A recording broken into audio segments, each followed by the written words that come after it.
You're watching Fox 17 News This Morning, your Code Red station.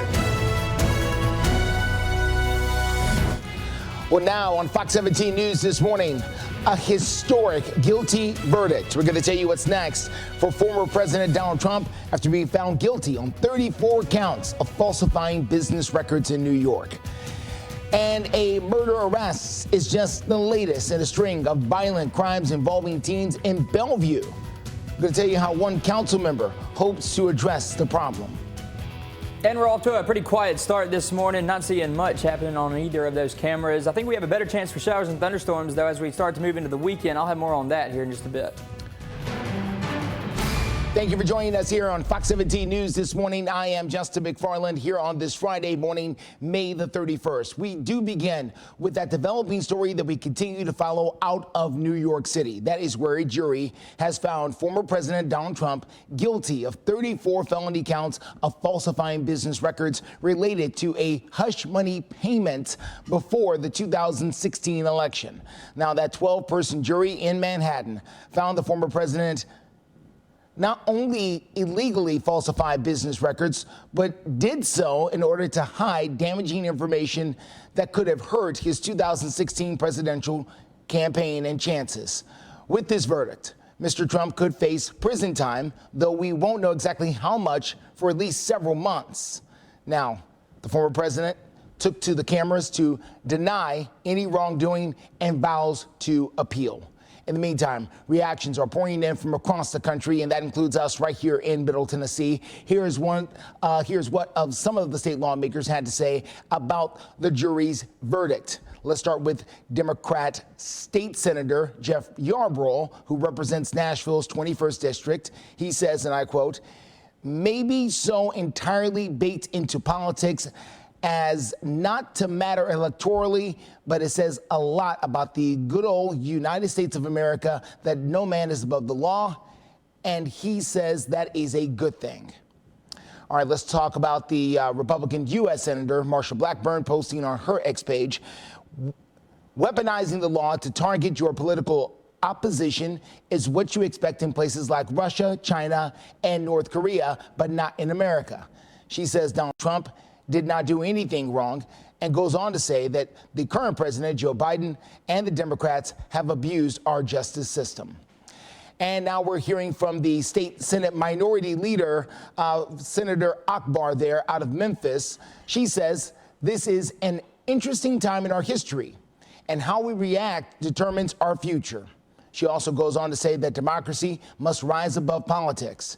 You can find many more reactions, including Governor Lee and several others, on our website at fox17.com. Well, this morning we have an update as the National Weather Service now confirms 7 tornadoes touched down in southern Kentucky during Sunday's severe weather. That includes 5 tornadoes alone in places like Clinton and Cumberland counties. Wind speeds there got up to 110 miles per hour. Now, hopefully we are looking at calmer weather, even though we have gone code red here in our studios. Let's get to Brent Luna, who's watching the skies. Yeah, Justin, much calmer weather throughout the rest of the day for us. And then tomorrow, we are code red for it, but it's just a very low threat. We could see a strong storm try to develop. That's if everything comes together just right. I'll show you that here in a little bit later, though. 59 degrees, our current temperature right here in Nashville. Mostly cloudy skies. It is dry right now. The road on Broadway is wet, but we are not seeing any sort of rain moving across our area right now. It is all dry.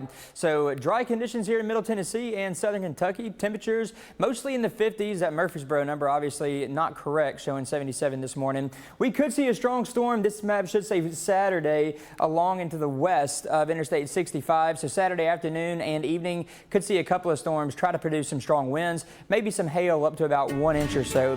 We're going to warm up too as we head on into early this upcoming week. Temperatures in the mid to upper 80s Monday through Thursday. Steer clear traffic at 404. Let's get a quick look outside. This is going to be I-65 at Rosa Parks. You can see the traffic's getting along fine there on the interstate. If you look in the distance there at the top of the screen, you'll see some flashing lights. They are doing construction right there at the exit for Rosa Parks. So it looks like the exit is closed if you have to use it. It is not. You can get by as crews continue their work there. It's just a little bit more of a narrow exit there at Rosa Parks this morning until crews get out of the way. We'll watch some other things from across the country as across the mid-state rather, as we continue to watch the clear traffic live and local through 9. With new this morning, a teenager is now being charged with murder. Metro Police say that a 19-year-old named Jamie Bolton Madison killed her mother's boyfriend at the Bellevue Apartments. This happened at the Forest Park Apartments back on April the 19th. Now, Bolton Madison is also accused of stealing her mother's gun. She's being held right now on a $112,000 bond. Again, 19 years old. Now, this arrest is just the latest in a string of violent crimes that police say were committed by teenagers. New video shared on Scoop Nashville shows a fight between a group of teenagers that led to a shooting at a popular park. Metro Police say that on Wednesday night, a 13-year-old boy was killed and a 16-year-old, his sister, is now recovering in a hospital. We're told that a 15-year-old is the one that is charged with that shooting. Now, earlier this year, a teen died in a shootout at a strip mall. Then the following month, another shooting involving a teen behind an old movie theater took place. And we just told you that a teen is now accused of murdering her mother's boyfriend at an apartment complex. Metro Council member Sherry Weiner says that she is working with the police department and juvenile court on this particular issue. We're going to be hearing more from her throughout the morning. Well, happening today, Crime Con kicks off in Nashville. What is Crime Con, you may ask? Well, it's an immersive weekend-long event dedicated to all things true crime and mystery. It's made by fans for fans. CrimeCon's mission is to bring together the true crime community for a weekend filled with education, advocacy, and lots of other fun events. Tickets are still available online. You can go check it out and take a look at what CrimeCon has to offer. A group of Tennessee lawmakers is blasting the United States Department of Homeland Security over its Open, sponsored by Fox 17.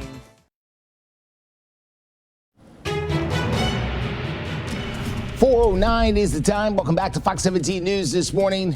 You're taking a live look there over downtown Nashville as we've got a code red weather alert in place for some storm activity that could be happening here as we approach our weekend. Brett Luna will have the very latest on that coming up in just a few. Developing now, we're getting a look at a letter sent to the United States Secretary of Homeland Security by a group of Tennessee lawmakers. It addresses an illegal migrant that is charged with attacking a woman in Nashville. Now, in that letter, lawmakers express outrage with the Secretary of Homeland Security, Secretary Mayorkas, and his, quote, continued failure to secure our southern border and protect the citizens of our country, end quote. Now, back on May 17th, Metro Police say that Nelson Ortiz Ramirez groped a woman at a business in the Gulch. Lawmakers say that Ortiz Ramirez was in the country illegally and the attack should have never happened and could have been avoided. Now, the letter was signed by Senator Marsha Blackburn as well as 3 members of the Tennessee delegation to Washington there. You can read a full letter on our website, fox17.com.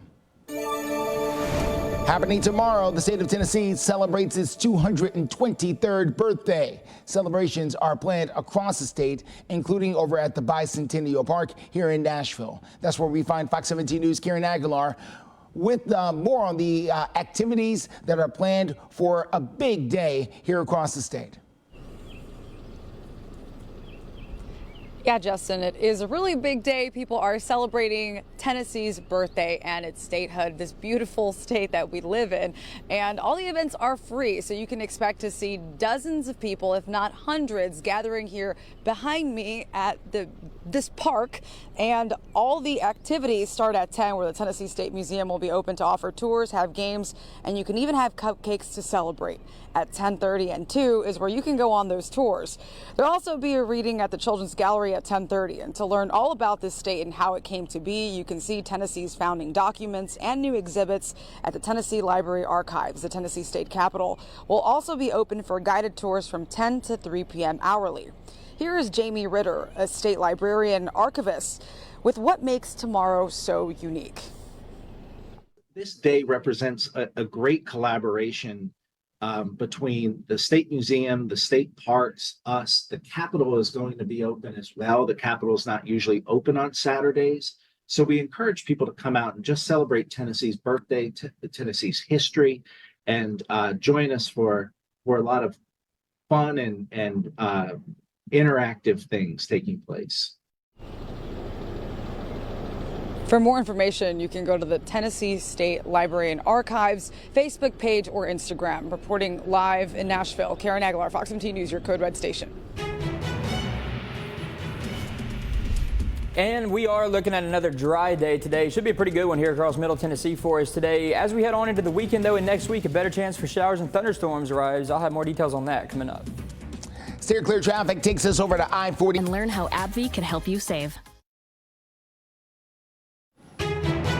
4:15 is the time. Welcome back to Fox 17 News this morning. As we take a live look there over Nissan Stadium. Pretty soon you'll see the new one rise up behind it here from this angle. Right now things are calm, but we could be looking at some storms for this weekend. We'll get Britt Luna in for Greg this morning with the latest look at that forecast coming up in a few. In the high cost of homelessness, we are tracking the $50 million designated to address Nashville's homeless crisis. Now, that $50 million worth of funding was approved by Metro Council and is broken down into 4 sections. First, there's $9 million for temporary housing. Second, there's $25 million for low-cost loans for affordable housing units. Third, $9 million goes to 6 not-for-profits for supportive services. And finally, there's $7 million for the Low Barrier Housing Collective and competitive grants that go along with it. Now, the city has a Department of Homeless Services that says they are happy with the funding plan. You gave yourself a B+. So what grade would you give yourself now? We are a solid A, not an A-. We are a solid A as a department. I think there's so many great things that are going on. Now, the director also says that the city's very first permanent housing center, the Strobel Center, will be opening very soon. That facility will have 90 units with 24/7 on-site support staff. You can find the full report over on our website at fox17.com. So we want to know, what do you think about this? Do you feel like Metro and their $50 million investment to address homelessness is working? Well, right now, an overwhelming majority of you say no, it's not working. 94% of you say that right now. You can vote for yourself by scanning that QR code right there on the side of your screen. You can also go to our X account. You can find us at Fox Nashville. Well, if you spot a turkey in the state of Tennessee this summer, the State Wildlife Resource Agency wants you to tell them all about it. Now, the agency wants everyone to take part in its Wild Turkey Summer Observation Survey. They say the particular project helps them to monitor the state's turkey population and gauge its annual productivity. Now, the survey is open to the public starting tomorrow. You can find out exactly how to report the sightings over on our website at fox17.com. Brett, I know you're an avid hunter. Have you seen a turkey running around here in Middle Tennessee yet? I have, and you know what's frustrating? Me too. I Yeah. had just gone to New Mexico. This was back in April to go turkey hunting. We only got one turkey. That's a long story. But then I get back, just a few days later, I'm driving through Brentwood. There's just 2 basically walking down the road. Walking down the street. Just walking down the Listen, street. I've seen them here in Nashville, okay, in areas where you wouldn't think, like, you know, there's no forest anywhere. There's just turkeys, you know, roaming around like Nolensville Pike. I mean, it's crazy. Yeah. We're here to talk about the weather in particular. You know, we got the red lights on. We got a chance for possible storms here. Yeah, Justin, very possible. It's going to kind of depend on a couple of things. But if we do get a storm that can develop on Saturday afternoon, early in the evening too, they could try to get strong. Not really looking at much of a tornado threat, so that is some good news. Maybe just some strong winds. Also some hail that comes out to about 1 inch or so. So overall, not not a great severe weather threat by any means tomorrow. Just a stray strong storm or two will be possible as we go through the day. 59 degrees right here in Nashville. Broadway is wet. That is not because of any rain, though. It is all dry here across Middle Tennessee and Southern Kentucky. Severe weather outlook for Saturday, basically along into the west of Interstate 65, including our southern counties, too. We are under that level 1 risk. Again, maybe a couple of storms try to get on the strong side tomorrow, bringing in some strong winds, maybe some 1-inch hail. That tornado threat, I think, is staying very low for tomorrow. As far as any rain goes for the rest of the day, not expecting much of it. We could see a few showers and thunderstorms try to move in later on tonight in our far western areas. That will slide further east as we head throughout the day or the overnight hours into tomorrow morning. So for tomorrow morning, tomorrow afternoon, we're looking at some more showers and thunderstorms. Just very scattered activity as we head throughout the afternoon hours. A little bit of that could carry on over into Sunday, and then Sunday afternoon, another chance for a little bit more rain. Temperatures by noon in the lower 80s, 84 your temperature by 5 o'clock. Here's your 7-day forecast, mid-80s for us back on Sunday and Monday, and then Tuesday and Wednesday look to be the 2 warmest days with highs in the upper 80s. Steer clear traffic. Let's get you out and about this morning over towards the Donaldson area. This is going to be I-40 at Donaldson Pike, close to the airport. Very busy typically on a Friday. This morning, we're seeing a lot of people jump off at the exit, but not a lot of backup there. The airport went out of its way to try to address issues where the traffic was backing up onto the interstate. It looks like they have gotten that under control because we just haven't had that in several months. But that is the drive out there to the airport right now. You're going to have an easy time getting there. Your flight, is it on time and all that? That's a whole nother issue. It is becoming increasingly expensive to retire here in the United States. Because of that, more Americans are looking to retire abroad. Well, that sounds like a good idea, maybe retiring somewhere on a white sand beach, maybe in the Caribbean, maybe over in Europe. But the simple life may actually include a lot of red tape. Yvonne Rodriguez has more. Over the last 30 years, the number of Americans looking to settle outside of the United States has tripled, according to a 2024 Monmouth poll. It's more affordable than it used to be.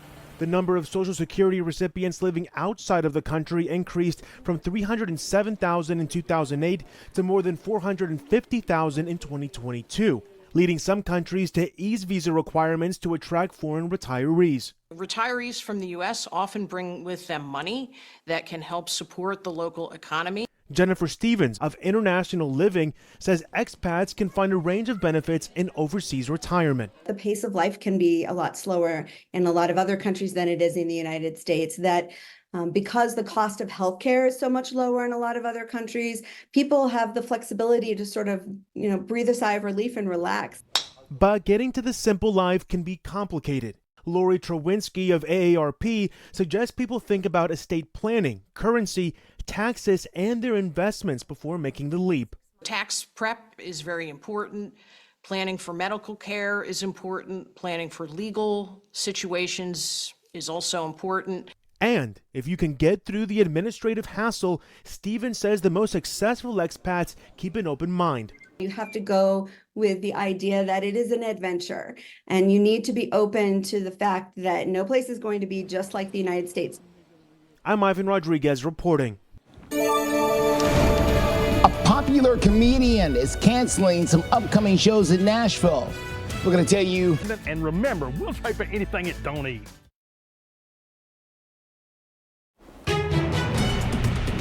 Well, we're off to a dry start here in Nashville, all of Middle Tennessee and Southern Kentucky early this morning. Really not seeing a whole lot of activity going on here. We do have some strong to severe thunderstorms well to the southwest of us. All that activity is going to slowly make its way to us as we head on into tomorrow, and we could see a couple of strong storms try to develop here across parts of Middle Tennessee for tomorrow. Overall, though, not a widespread severe weather threat at all. Temperatures right now, 50s and 60s most areas. 51 Clarksville, one of the cooler spots. 61 over in Camden. That's one of the warmer spots here this morning. 60 degrees right now in Clarksville. If you have any outdoor plans through the rest of the day, overall, should be a pretty good day for you. And I think today is going to be one of the last days without much of a rain chance. As we go through the next 7 days or so, we'll see a pretty good chance for showers and thunderstorms, at least a decent chance off and on each day. Temperatures in the low to mid 80s as we head throughout the afternoon. So again, if you have any outdoor plans, a good day for those today. For this weekend, a better chance for some showers and thunderstorms, possibly a couple of stray strong storms on Saturday, bringing in some strong winds and maybe some 1-inch hail. We're also going to get more humid too. I'll show you what that 7-day forecast looks like coming up here in just a bit. Steer clear traffic takes us over to I-65 at the Rosa Parks exit there. That is on the Metro Center side of North Nashville. The traffic is moving along just fine there on the interstate. But if you look in the distance at the top side of your screen there to the left, you can see some flashing lights. That's where crews are working on something going on there at the exit. This is overnight construction. They should be out of the way soon. It looks like as you approach it that the exit here for Rosa Parks is shut down. It is not. It is open. You can get off as you see people there doing. It's just a little bit of an extra turn. Could force you to slow down just a little bit. So heads up as you make that drive in. We'll continue to follow things for you live and local through 9.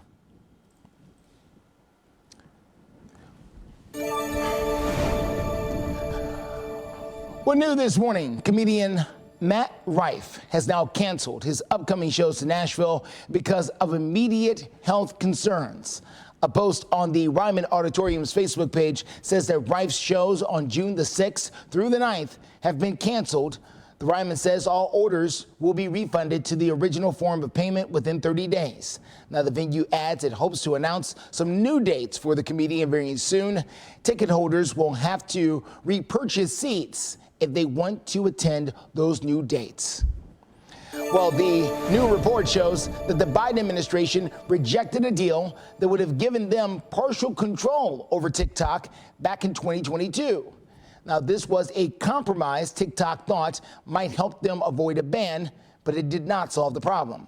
TikTok is owned by a Beijing-based business, which means that the Chinese Communist Party has influence over that business. Now, the deal proposed in 2022 would have given the United States government veto power over each new hire at TikTok and also let a defense contractor monitor TikTok's source code and given the feds a kill switch to shut down the app. TikTok has until January the 19th to divest to another American company or face a ban. In a historic move, a jury has found the former president of the United States, Donald Trump, guilty on 34 counts.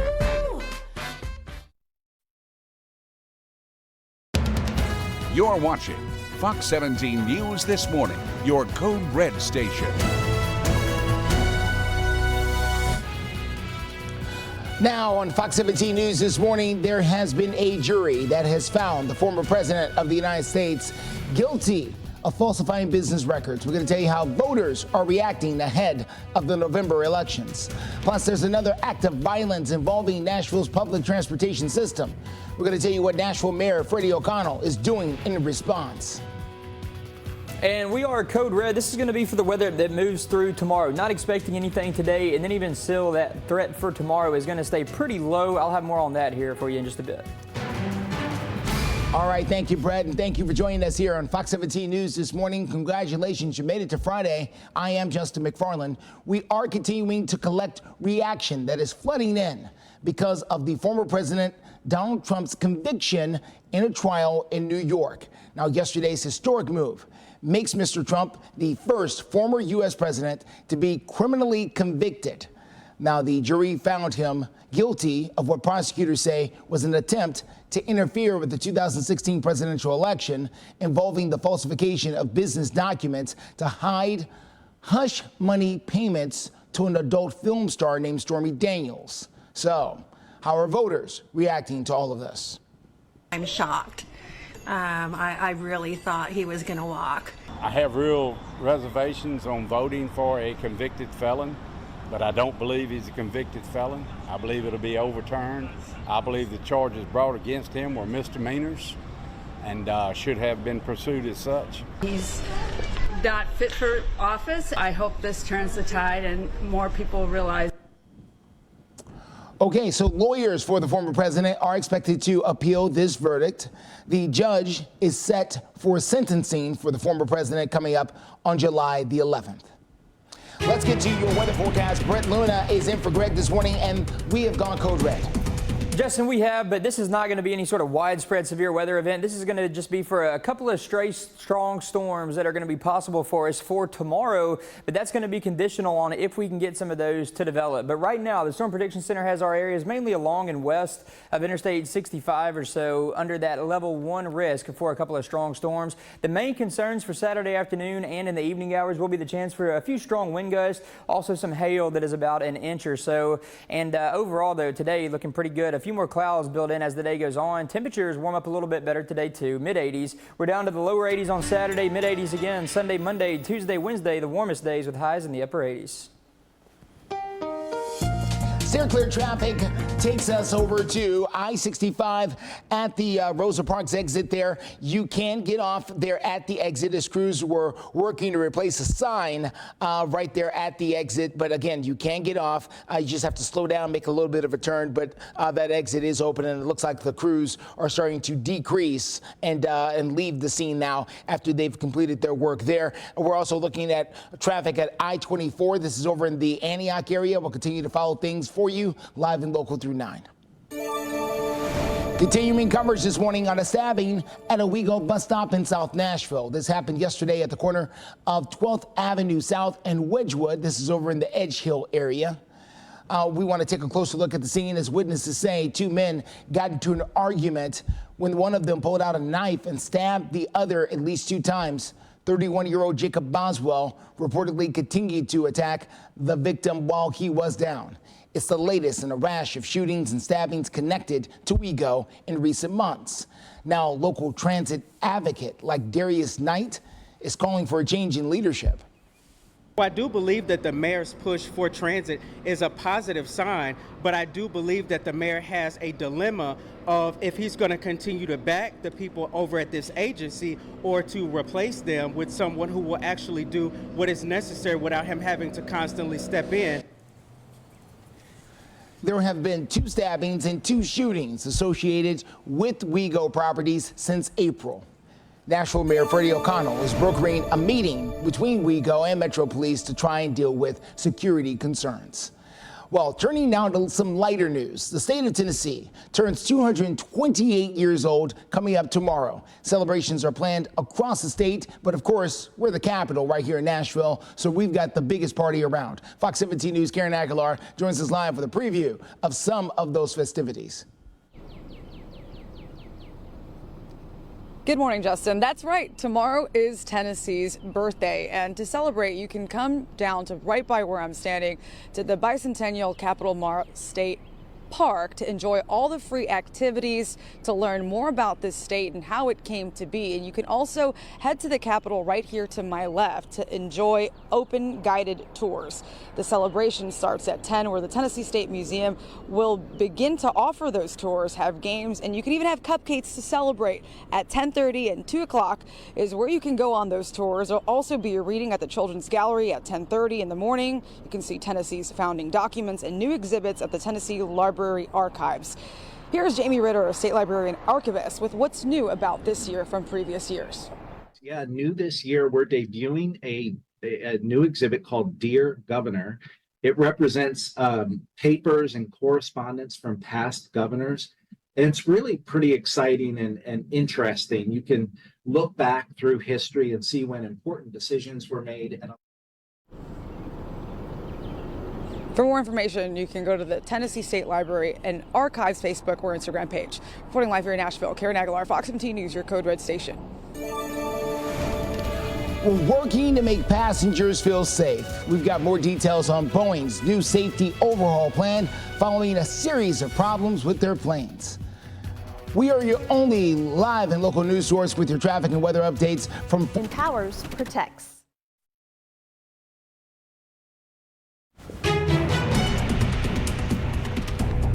And we are off to a nice and dry start here this morning. Really not seeing any activity at all going on across Middle Tennessee or Southern Kentucky. We do have some showers and thunderstorms well to the southwest of here, moving through areas like Arkansas, Louisiana, and the Mississippi too. All that is going to slowly make its way to us, and then we could get a little bit of that as we head on into Saturday. Temperatures right now, 50s and 60s most locations. Clarksville at 51, McMinnville at 54, at 61 over in Camden and Linden. Those are going to be some of the warmest temperatures on the map this morning. 61 also up there in Hopkins. Hopkinsville. If you have any outdoor plans today, today's going to be a pretty good one for you. More clouds do build in as we go through the day, but not expecting much of a rain chance. Temperatures throughout the afternoon hours are going to be pretty good too. Those are going to be in the low to mid 80s. As we head on into the weekend, though, that does change up. We do bring in a chance for some showers and thunderstorms. We could get a couple of strong storms on Saturday, just a few stray strong storms this Saturday. Not expecting much with that. A few of those, though, could try to produce some strong winds and some hail, maybe about an inch or so. Sunday, a few more scattered showers and thunderstorms possible. Don't think any of those are going to be strong. We'll keep that rain chance throughout much of this upcoming week. All right, thank you, Brad. Steer clear traffic takes us out and about this morning. This will get us over to I-24. This is going to be there at the Hickory Hollow Parkway exit there in Antioch. Looking pretty good so far. Not a lot of traffic out there slowing you down, at least not yet. Things can and will pick up later in the morning. I assure you, it will not look like this all morning. Things will slow down soon. We're going to give you the latest updates on all of that coming up in a few. Other things we're following, including I-40 here at 46th Avenue. This is over in West Nashville. Good morning in the nations. We're looking good as you make that drive in from the west side. We'll continue to follow things for you live and local through 9. Well, Boeing is now laying out its plan to address quality control issues in the wake of January's Alaska Airlines incident. Now, in a statement following its meeting with Federal Aviation Administration's investigators, Boeing says it will plan to address 4 areas of concern, including employee training and parts defects. Now, the company says it is basing the plan on feedback from employees as well as findings from federal audits. Going forward, the FAA says it will conduct monthly audits with Boeing and meet with their leadership weekly to review the company's progress.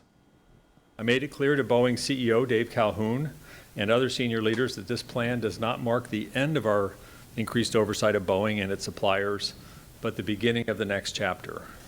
We will not approve production increases beyond the current cap until we're satisfied. The FAA ordered Boeing to draft a plan after a plug door on a 737 blew out in midair. That was on the Alaskan Airlines flight back in January. Inspectors found that the panel had missing bolts. We will continue to follow reaction to a jury's decision to find former President Donald Trump guilty of falsifying business records. Plus, we're hearing from the lawyer of Stormy depicts it.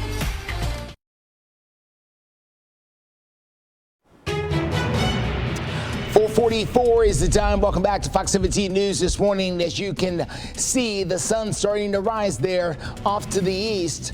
However, rain could be in our forecast, and some of that rain could be rather rough. That's why we are in a code red weather alert. Brent Luna will have the details on that coming up in the next few minutes. Before we get to that, though, we've got continuing coverage this morning as a jury has now found the former president of the United States, Donald Trump, guilty of making hush money payments before the 2016 presidential election. This morning, we are hearing from the lawyer of Stormy Daniels. That's the adult film star at the center of the trial. He was speaking with our sister station in Tulsa, Oklahoma. The attorney, Clark Brewster, says the Trump team really didn't put up a good defense. They never really launched a defense on the facts, like the entries weren't made, or I didn't authorize the payments, or I didn't tell Michael Cohen to do what he did. I mean, that was never really launched at all. It was just the system is corrupt, the judge is corrupt, the jurors are corrupt. And I've really never, in my career as a lawyer, I've never witnessed anything like that.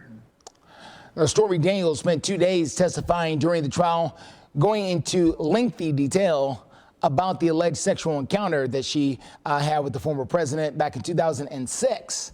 Now, during cross-examination, Mr. Trump's legal team accused her of lying for profit.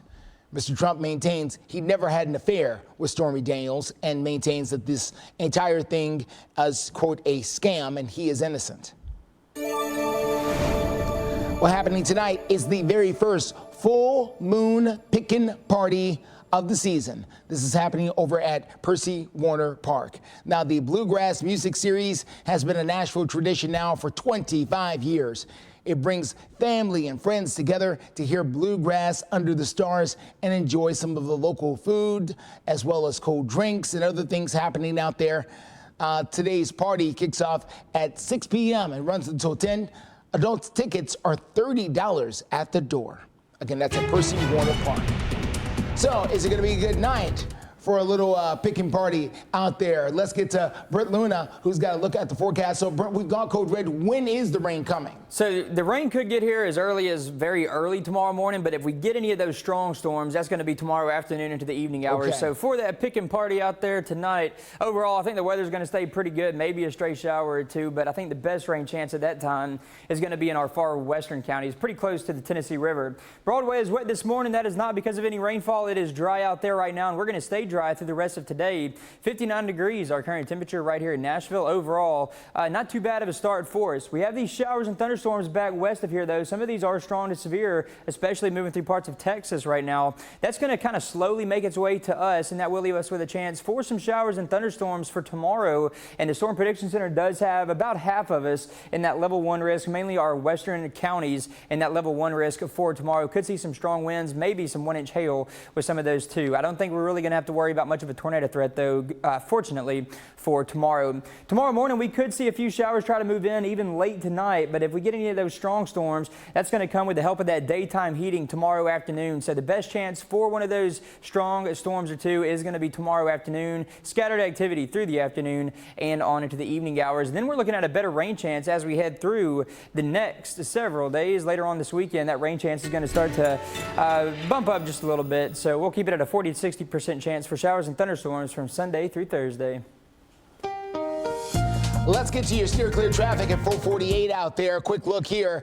This is going to be the latest going on I-40. This is on White Bridge Road. As you make that drive in from the West Nashville side, you can see a couple of trucks out there making a little bit of a sleep, but then they'll continue on here shortly. This is not uncommon. Actually, you've got a few vehicles joining the trucks on the shoulder out there this morning. That is a little unusual. So we'll keep an eye on that coming in from West Nashville. But other than that, we are accident free, and we'll continue to follow things out there live and local through 9.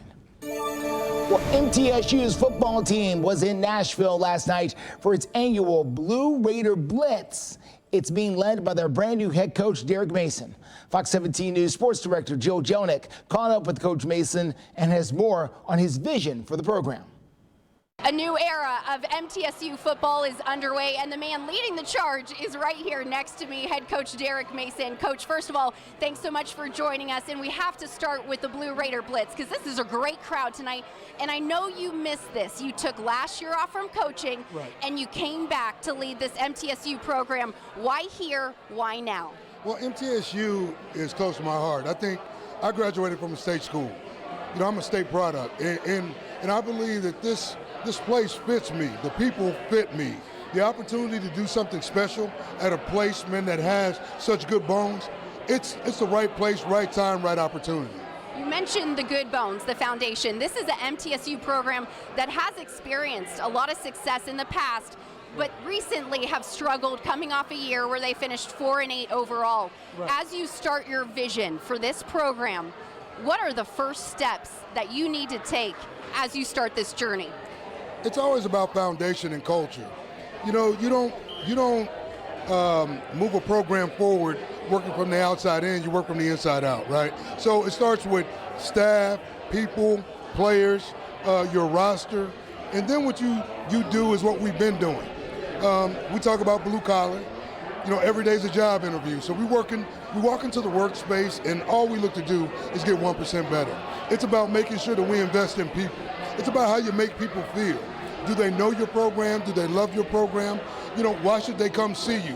Why should they support you? And we feel like MTSU is like App State. It's like being in Boone. It's like being in Boise, right? I mean, we sit in a place where we have unique surroundings, but we're in a place where we are uniquely MTSU. And that's what I love about this place. It's authentic, it's truly blue, and we feel like our program is not far away. And it's right around the corner. You're about to get started.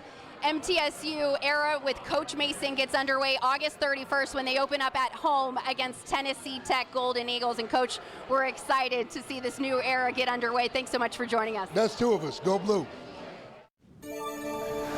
Joe Jelnick and Coach Mason. All right, thank you so much. Well, let's take a look at this. A mom surprises her son. I've seen this on social media going around at his college graduation. Happened May 11th at the University of West Georgia. That's about 50 miles west of Atlanta. Malik Hurd received his diploma, and then he's got a special guest, his mother, who traveled all the way from Kosovo to be there. His mother, Eva, is a National Guard sergeant and was deployed to Kosovo. She traveled all the way to Georgia just to see her son graduate. Malik, you saw it there, exits the stage and then runs to embrace his mom. And I don't think the two have let go since. It's very emotional and cool to see there. Again, that's in West Georgia. Thank you to our service members, men and women from across the world.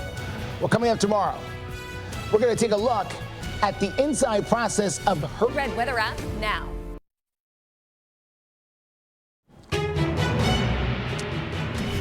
.455 is the time. Live look there at the dawn's early lights as the sun begins to rise in the east across the Cumberland River. We are in a code red today, not because of some rain that's going to happen today. It's really more into tonight and into tomorrow.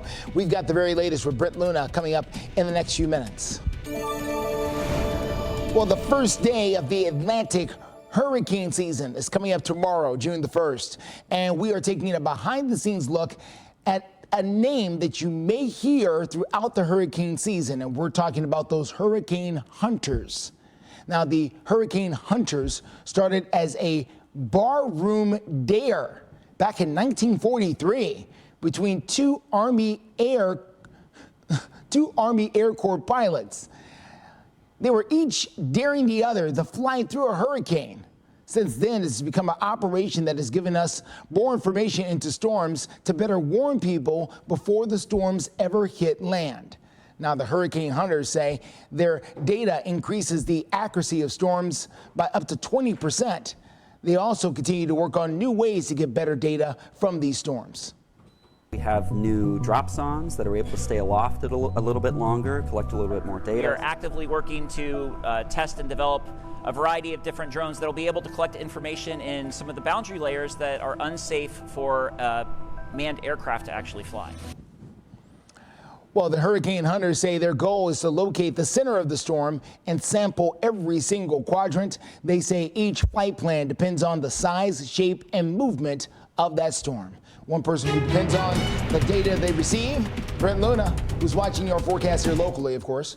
Absolutely, and Justin, those guys do an awesome job. Really cool what they do to help everybody out too. Showers and thunderstorms are still developing in areas southwest of here, mainly in Texas. Some of these showers and storms pushing on into Mississippi too. Those are kind of running out of steam though. But back over into Texas, some of those still strong to severe right now. None of that for us right now, and I think we're going to stay dry really for the rest of today too. Overall, should be a pretty good day for us. Partly cloudy skies. For tomorrow though, basically along into the west of Interstate 24. This is the outlook for Saturday, mainly Saturday afternoon into the earlier part of the evening. If we can get some of those stronger storms to develop, they could try to produce some strong winds, maybe some hail up to about an inch or so. Definitely not looking at any widespread severe weather event for tomorrow. Just a couple of stray strong storms that could produce some strong wind and a little bit of hail to go with that. For this weekend, showers and thunderstorms will be the story for us. Very scattered though, off and on if you have any outdoor plans. Sunday we warm up a little bit better too. 84 high temperature for Sunday. 40% chance for showers and thunderstorms then. Again, maybe a stray strong storm for Saturday afternoon on into the earlier part of the evening. It's going to get more humid too as we go through the weekend, and then as we head on into next week. I think by the early to middle part of next week we'll have high temperatures going back to the 80s, and we'll keep that chance for some more showers and thunderstorms in the forecast too. Steer clear traffic at 458. Quick look outside here at I-24 Shelby Avenue. This is happening in the heart of downtown Nashville. We're doing just fine out there. No big problems in either direction as you get started here for your Friday morning. Of course, things can and will change. We expect more people to get on the roads and perhaps more problems to start to pop up a little bit later. Well, virtual menus at restaurants could be a thing of the past. So listen to this. A Wall Street Journal report says many restaurants are getting rid of their QR codes. This is following growing complaints from their customers. Some owners say making menu changes virtually is much easier than printing them on physical copies. But customers are arguing that the menus are harder to navigate on their phones. While physical menus are making a comeback, some restaurants are keeping QR codes to show additional offerings and specials. So you can't just scan your menu anymore. At least it's going away at some restaurants out there. They're going to be handing out more of those paper copies. Well, check this out. Bruda Salmon was unbeatable before he arrived at the Scripps National Spelling Bee, and neither the dictionary nor the lightning round tiebreaker challenged him in a way to get to victory. Take a look here. He spelled 29 words correctly in the tiebreaker to win the title last night. He receives a trophy and more than $50,000 in cash prizes. He's 12 years old and a 7th grader from Tampa, and he had won 3 consecutive spelling bees before arriving at the convention center outside of Washington for the most prestigious spelling competition in the English language. Congratulations to him becoming the spelling bee champion, of course, which has become a big deal where kids from around the country compete in this national event. You're watching Fox 17 News This Morning, your Code Red station. Good morning, 5 o'clock on the dot right now. New on Fox 17 News This Morning, what's next for former President Donald Trump? We'll take a look at the sentencing, the appeals, and the donations that have been pouring in overnight to his current campaign. And something's got to give. After a string of violent crimes and a murder in Bellevue involving teenagers, a council member hopes to address the problem. We've got a couple different live looks to kick off your Friday morning. Happy Friday to you. Weather nice and calm. Lower Broadway getting ready for a big weekend ahead of CMA Fest. We've got all your weather updates in minutes. Plus, the breaking news of the morning. Thank you so much for joining us for Fox 17 News. I'm Jennifer Waddell. Erica is off today. We begin with what's next for former President Donald Trump after he's found guilty on all 34 felony charges of falsifying business records. And this was all related to those reported hush money payments made before the 2016 election involving Stormy Daniels. So let's get you recapped real quick. I'm sure you probably heard about it yesterday, but just to recap in case you missed it, the 12-person jury in Manhattan did find former President Trump not only illegally falsified business records, but did so in order to hide damaging information about him that could have hurt his 2016 presidential chances. Now, with this verdict, Mr. Trump could face prison time, although it's not likely. I've been listening to a ton of legal experts who say that's not likely to happen for several reasons. And as we go forward, Mr. Trump continues to deny that he did anything wrong and has vowed to appeal. And we've got a lot of reaction pouring in from across the country and right here at home. Let's take a look at what some of our state lawmakers had to say about the verdict.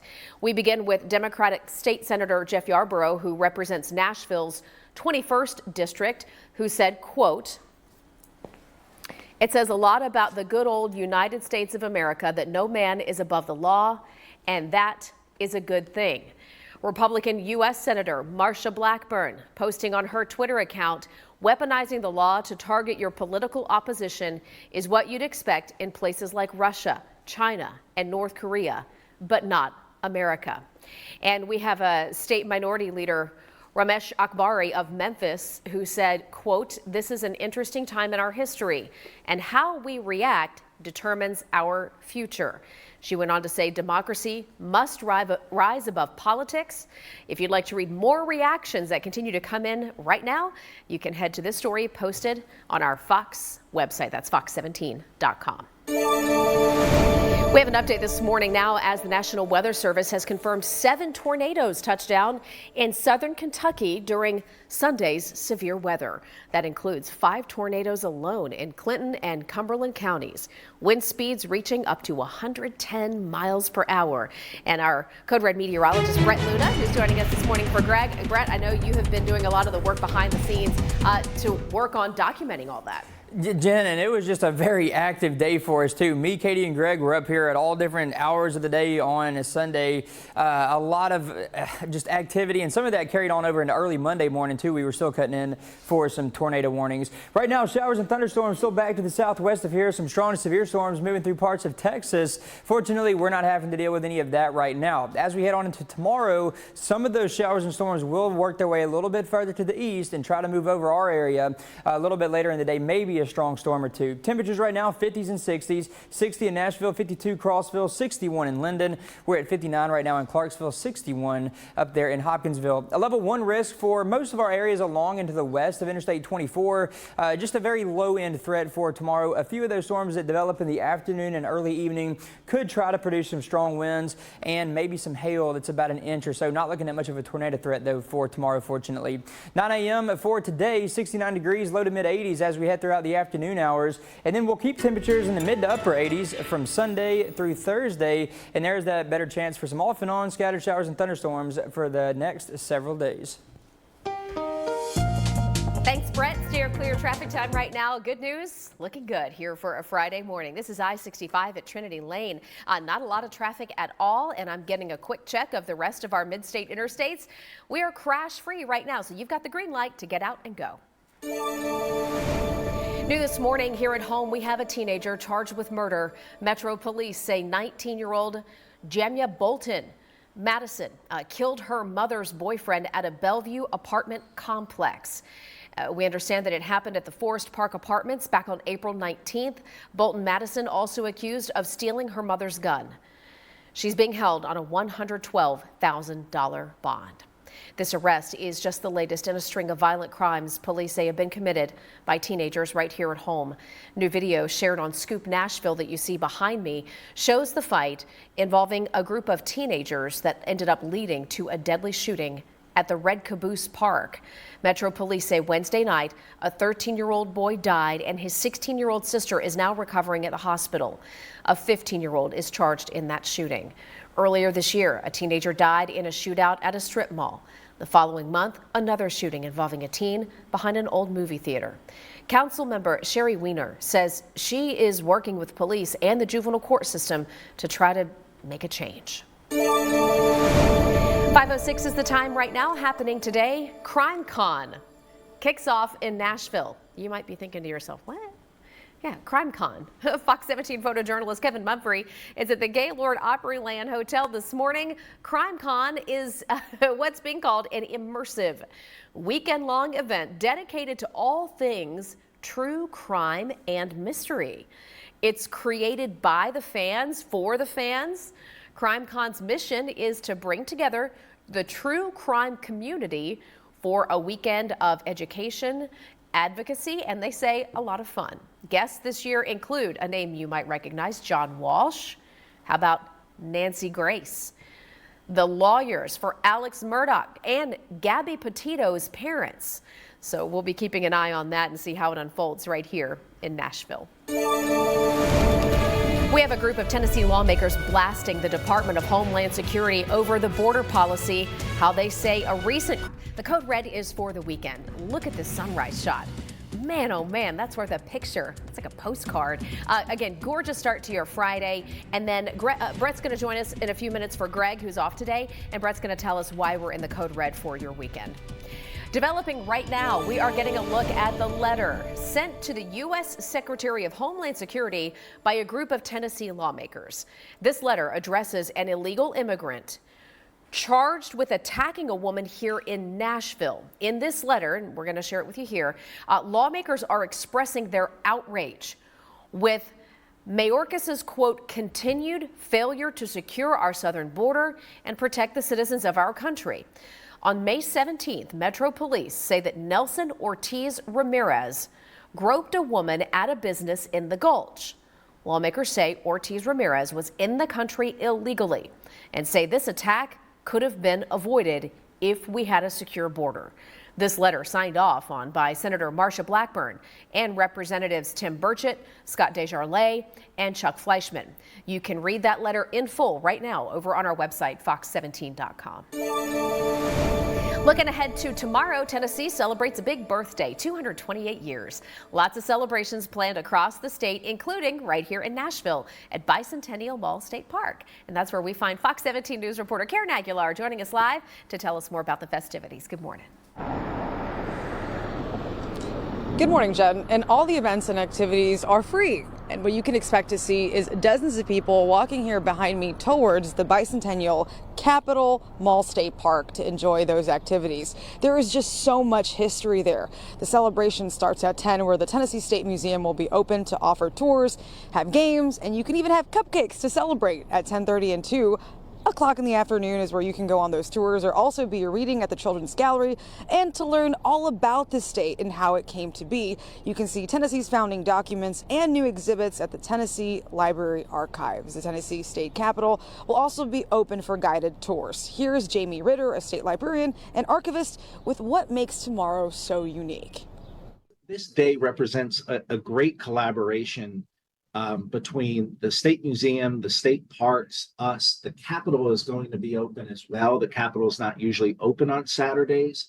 So we encourage people to come out and just celebrate Tennessee's birthday, Tennessee's history, and join us for a lot of fun and interactive things taking place.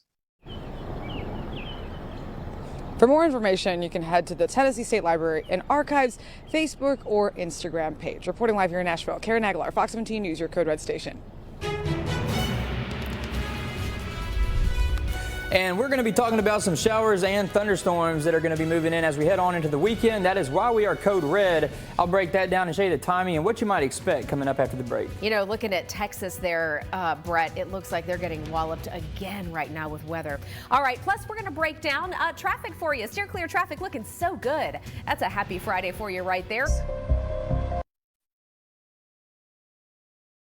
Welcome back to Fox 17 News this morning. Time right now is 5:15. We give you a live look from the White House, where former President Trump is warning President Biden to, and I quote, buckle up, after he is released from freezing as part of this trial against him. Now, in case you missed it, which I'm sure you've already heard, the former president found guilty on all 34 counts against him in that hush money trial. But even with the guilty verdicts, President Trump has already received a record number of donations through his website. His donor website crashed last night.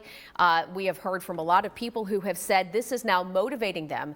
What they feel was, in some cases, perhaps an unfair justice process has now motivated them to switch sides or donate toward the former president's cause.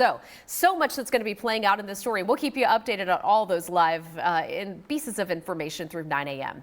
Right now, bringing it back here to home, and in the high cost of homelessness, we're tracking the $50 million designated to address Nashville's homeless crisis and what, if anything, visible that money has done. The $50 million funding plan approved by Metro Council is broken into 4 sections. First, we have $9 million set aside for temporary housing. Second, we've got $25 million set aside for low-cost loans for affordable housing units to be given to people who are homeless. Third, we've got $9 million going to 6 different nonprofits for so-called supportive services. And then finally, $7 million for something called the Low Barrier Housing Collective and competitive grants. Now, I know that might sound like a lot of legal jargon, but the city's Office of Homeless Services says so far they are pleased with this funding plan. You gave yourself a B+. So what grade would you give yourself now? We are an A, solid A, not an A-. We are a solid A as a department. I think there's so many great things that are going on. But a lot of folks who live in communities next to these homeless camps would beg to differ. They say they haven't been cleaned up. They've just moved on to other locations and the problem hasn't been solved. Who you heard from there, though, Ms. Calvin, she said that the city's first permanent housing center, the Strobel Center, will open soon. They'll have 90 units with on-site support staff. If you want to read the full report for yourself, we've got it now at fox17.com. And we were curious to know, what do you think? Do you feel like Metro's $50 million investment is working? And right now, look at the response here. 94% of you say no. And this goes to what I just mentioned. You know, a lot of people we've talked to in these communities near the homeless camps say nothing has truly been done to fix the underlying problem. You want to sound off? Scan the QR code right there on your screen. You can vote and leave us a comment. Hey, if you spot a turkey in Tennessee this summer, and we are talking about the feathered types of turkeys, the State Wildlife Resource Agency wants you to tell them about it. They are asking people to take part in their Wild Turkey Summer Observational Survey. They say the project helps them monitor our state's turkey population and gauge annual productivity. I wonder if that means reproduction. Is that what that means? I think it does, Brett. The survey is open to the public starting tomorrow. You can find out how to report your sightings at fox17.com. And Brett, I would consider Brett a turkey expert. I don't know if I'm an expert or not. I like to eat them, and you've done a lot of hunting. I do like to do that too. And I was telling Justin earlier, you know, I went to New Mexico in April just to go turkey hunting, and it was a great time. And it could have gone a little bit better, but when I got back, I was driving through Brentwood, and I just see two turkeys basically just walking down the road everywhere. You're like, I went to New Mexico, hiking up all those mountains. I could have done it here at home. I know. Well. Anyways, good program right there. Yeah. Also, the weather today, not really too bad for us either. Temperatures right now at 60. That's the current temperature right here in Nashville. Still some clouds out there too, and we're going to keep some of these clouds around with us as we head through the rest of the day. Showers and thunderstorms back to the southwest of here. We've been talking about Texas earlier this morning, and still seeing some strong to severe thunderstorms down in that area. Some of these moving through Arkansas, Louisiana, up in the Mississippi too. But we're going to have to wait a little bit longer for it. I think we're going to stay dry throughout most of today. Once this activity finally reaches us for tomorrow, I think we bring in a chance for a few strong storms. Right now, the Storm Prediction Center has areas along and to the west of Interstate 24 in that level 1 risk. That's going to be for everybody highlighted in that shade of green. If we can get any of those storms to develop during the afternoon hours or even into the early evening, a few of those could be capable of producing some strong winds, maybe some hail about an inch or so. I think that tornado threat, though, is going to be staying pretty low for us for tomorrow, fortunately. So through the early morning hours, we could still see some showers and thunderstorms, but the better ingredients arrive a little bit later on in the day with the help of that daytime heating kind of firing off some of those storms. This is 10 a.m. on Saturday morning. Western areas with a better chance for the rain. That shifts further east as we head through the rest of the afternoon hours. And we're going to keep a chance for off and on showers and thunderstorms in the forecast really for the next several days. Today's going to be one of the last totally dry days that we see. Could see some showers in our western areas late tonight, but overall pretty dry. And then there's that better chance for some strong storms, a couple of them on Saturday. Sunday, Monday, not looking at much of a severe weather threat, though, with those showers and thunderstorms. Steer clear traffic gets us out to I-40 at Spence Lane. That's just east of downtown Nashville. Traffic moving along very well out there. No big problems. People are going to be turning off their headlights soon. They're still on now as the sun continues to rise out there. But for now, things are moving along really nicely there, coming in from the east side of town. Looking elsewhere, this is going to be I-24 Shelby. This is downtown Nashville. Also looking good. Be advised that the heavy equipment will be in this area, moving things both on and off the interstate as it continues to build the brand new Dome Stadium here right on the other side of this particular building. This is the backside of the hotel here, but right on the other side of the hotel, you can catch a glimpse of it right there in the corner. That's where the construction on the new Titan Stadium will continue. 429,000.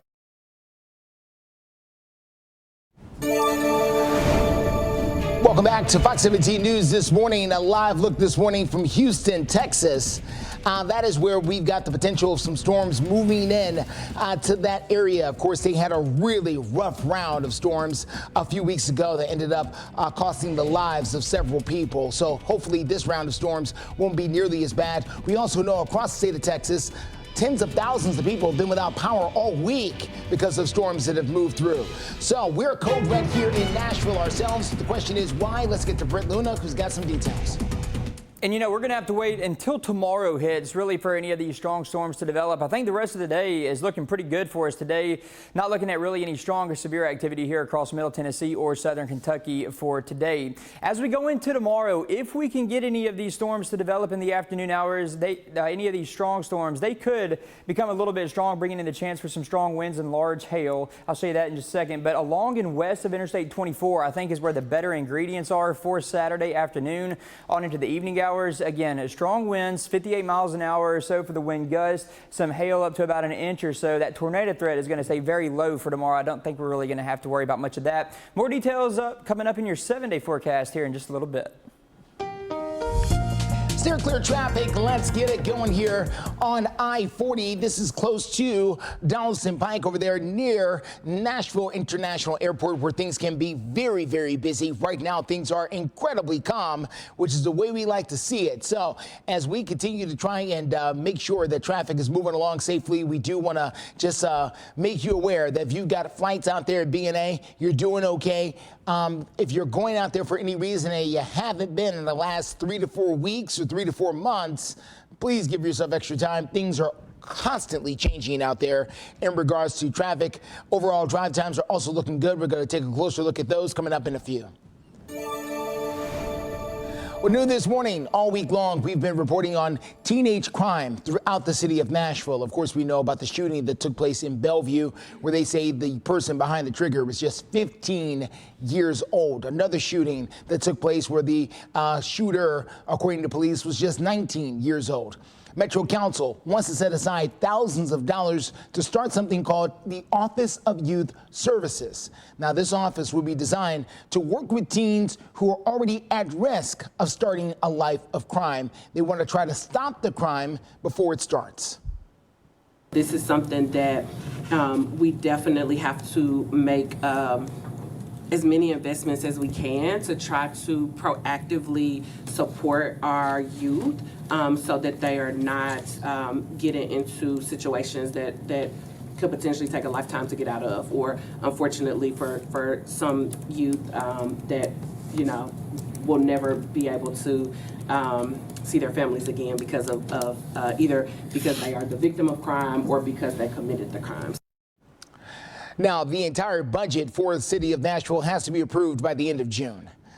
A historic move as a jury finds former President Donald Trump guilty on 34 counts of falsifying business records. We're going to tell you how voters are gearing up for the November elections. You're watching Fox 17 News This Morning, your Code Red station. Good morning, 5:30 right now, and Fox 17 News continuing to follow all the developments after the guilty verdict for former President Trump, who now says the real verdict will come on Election Day. How some voters are now rallying behind him. And Fox 17 News continuing to follow violence involving Nashville's public transportation system. What Mayor Freddie O'Connell is doing in response. And it's a bit of a cloudy start for us here in Nashville. A really nice sunrise going on right now, though. As we head on into tomorrow, we could see a couple of strong storms try to develop. I'll have more details on that coming up here in just a bit. Brett, thank you very much. Breaking news updates now on the big story we first brought you yesterday. By now, the world knows that former President Donald Trump has been found guilty on the 34 counts of falsifying documents. Now what? What's next? We know that the sentencing has already been set. That's supposed to happen just days before the president would be formally announced as the Republican nominee. He is now the first former U.S. president to be criminally convicted. The jury finding him guilty in what prosecutors said was an attempt to interfere with the 2016 presidential election through, they said, the falsifying of business documents to try to hide a hush money payment to adult film star Stormy Daniels. Big question, though. How will voters react to all this? Let's listen. I'm shocked. I really thought he was going to walk. I have real reservations on voting for a convicted felon, but I don't believe he's a convicted felon. I believe it'll be overturned. I believe the charges brought against him were misdemeanors and should have been pursued as such. He's not fit for office. I hope this turns the tide and more people realize. So lawyers for the former president are, as you would expect, going to appeal this verdict. And that appeals process, listen, that appeals process could last months, if not years. In the meantime, the judge, Juan Merchan, who has come under extreme fire for even being involved in this trial. There were so many legal experts who said he had no business even presiding. He should have recused himself because he's a donor to the Democrats. But he set the sentencing for July 11th. We'll be monitoring more live updates through 9. And it's a calm and quiet start for us here in Middle Tennessee and Southern Kentucky early this morning. Not seeing much at all popping up on the radar. Back to the southwest, though, we're still seeing those strong to severe thunderstorms moving through parts of Texas right now. All that is going to slowly try to make its way to us for tomorrow, and that will leave us with a chance for some scattered showers and thunderstorms. Temperatures right now, 50s and 60s, most areas, lower 50s in Crossville, 52 there. We're at 60 here in Nashville, 59. That's the current temperature up there in Clarksville. For tomorrow afternoon and evening, we could see a couple of storms try to get strong along into the west of Interstate 24. Again, that's Saturday afternoon to the evening hours. Could see some showers in the morning. Don't really have to worry about those. Not much of a tornado threat at all for tomorrow, but some strong winds and some hail, about an inch or so, is going to be possible for us as we head throughout the day tomorrow. And then we're going to keep a chance for scattered showers and thunderstorms in the forecast for the next several days. Steer clear traffic for you this morning. Let's get you out and about to I-24 Waldron Road in Rutherford County.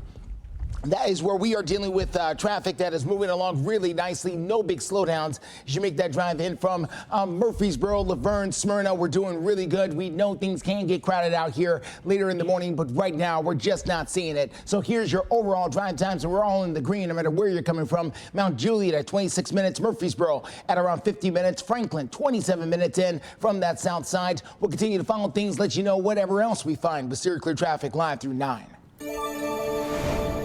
Continuing coverage this morning on a stabbing that happened at a WeGo bus stop in South Nashville. This was breaking news that we brought you yesterday, right at the corner of 12th Avenue South and Wedgwood. This is in the Edge Hill area. Witnesses say two men got into a fight. One of them pulled out a knife and stabbed the other at least twice. 31-year-old Jacob Boswell reportedly continued to attack the victim while he was down. This is the booking photo for Boswell. It is the latest in a string of shootings and stabbings that have been connected to WeGo in recent months. Now, one local transit advocate is calling for change.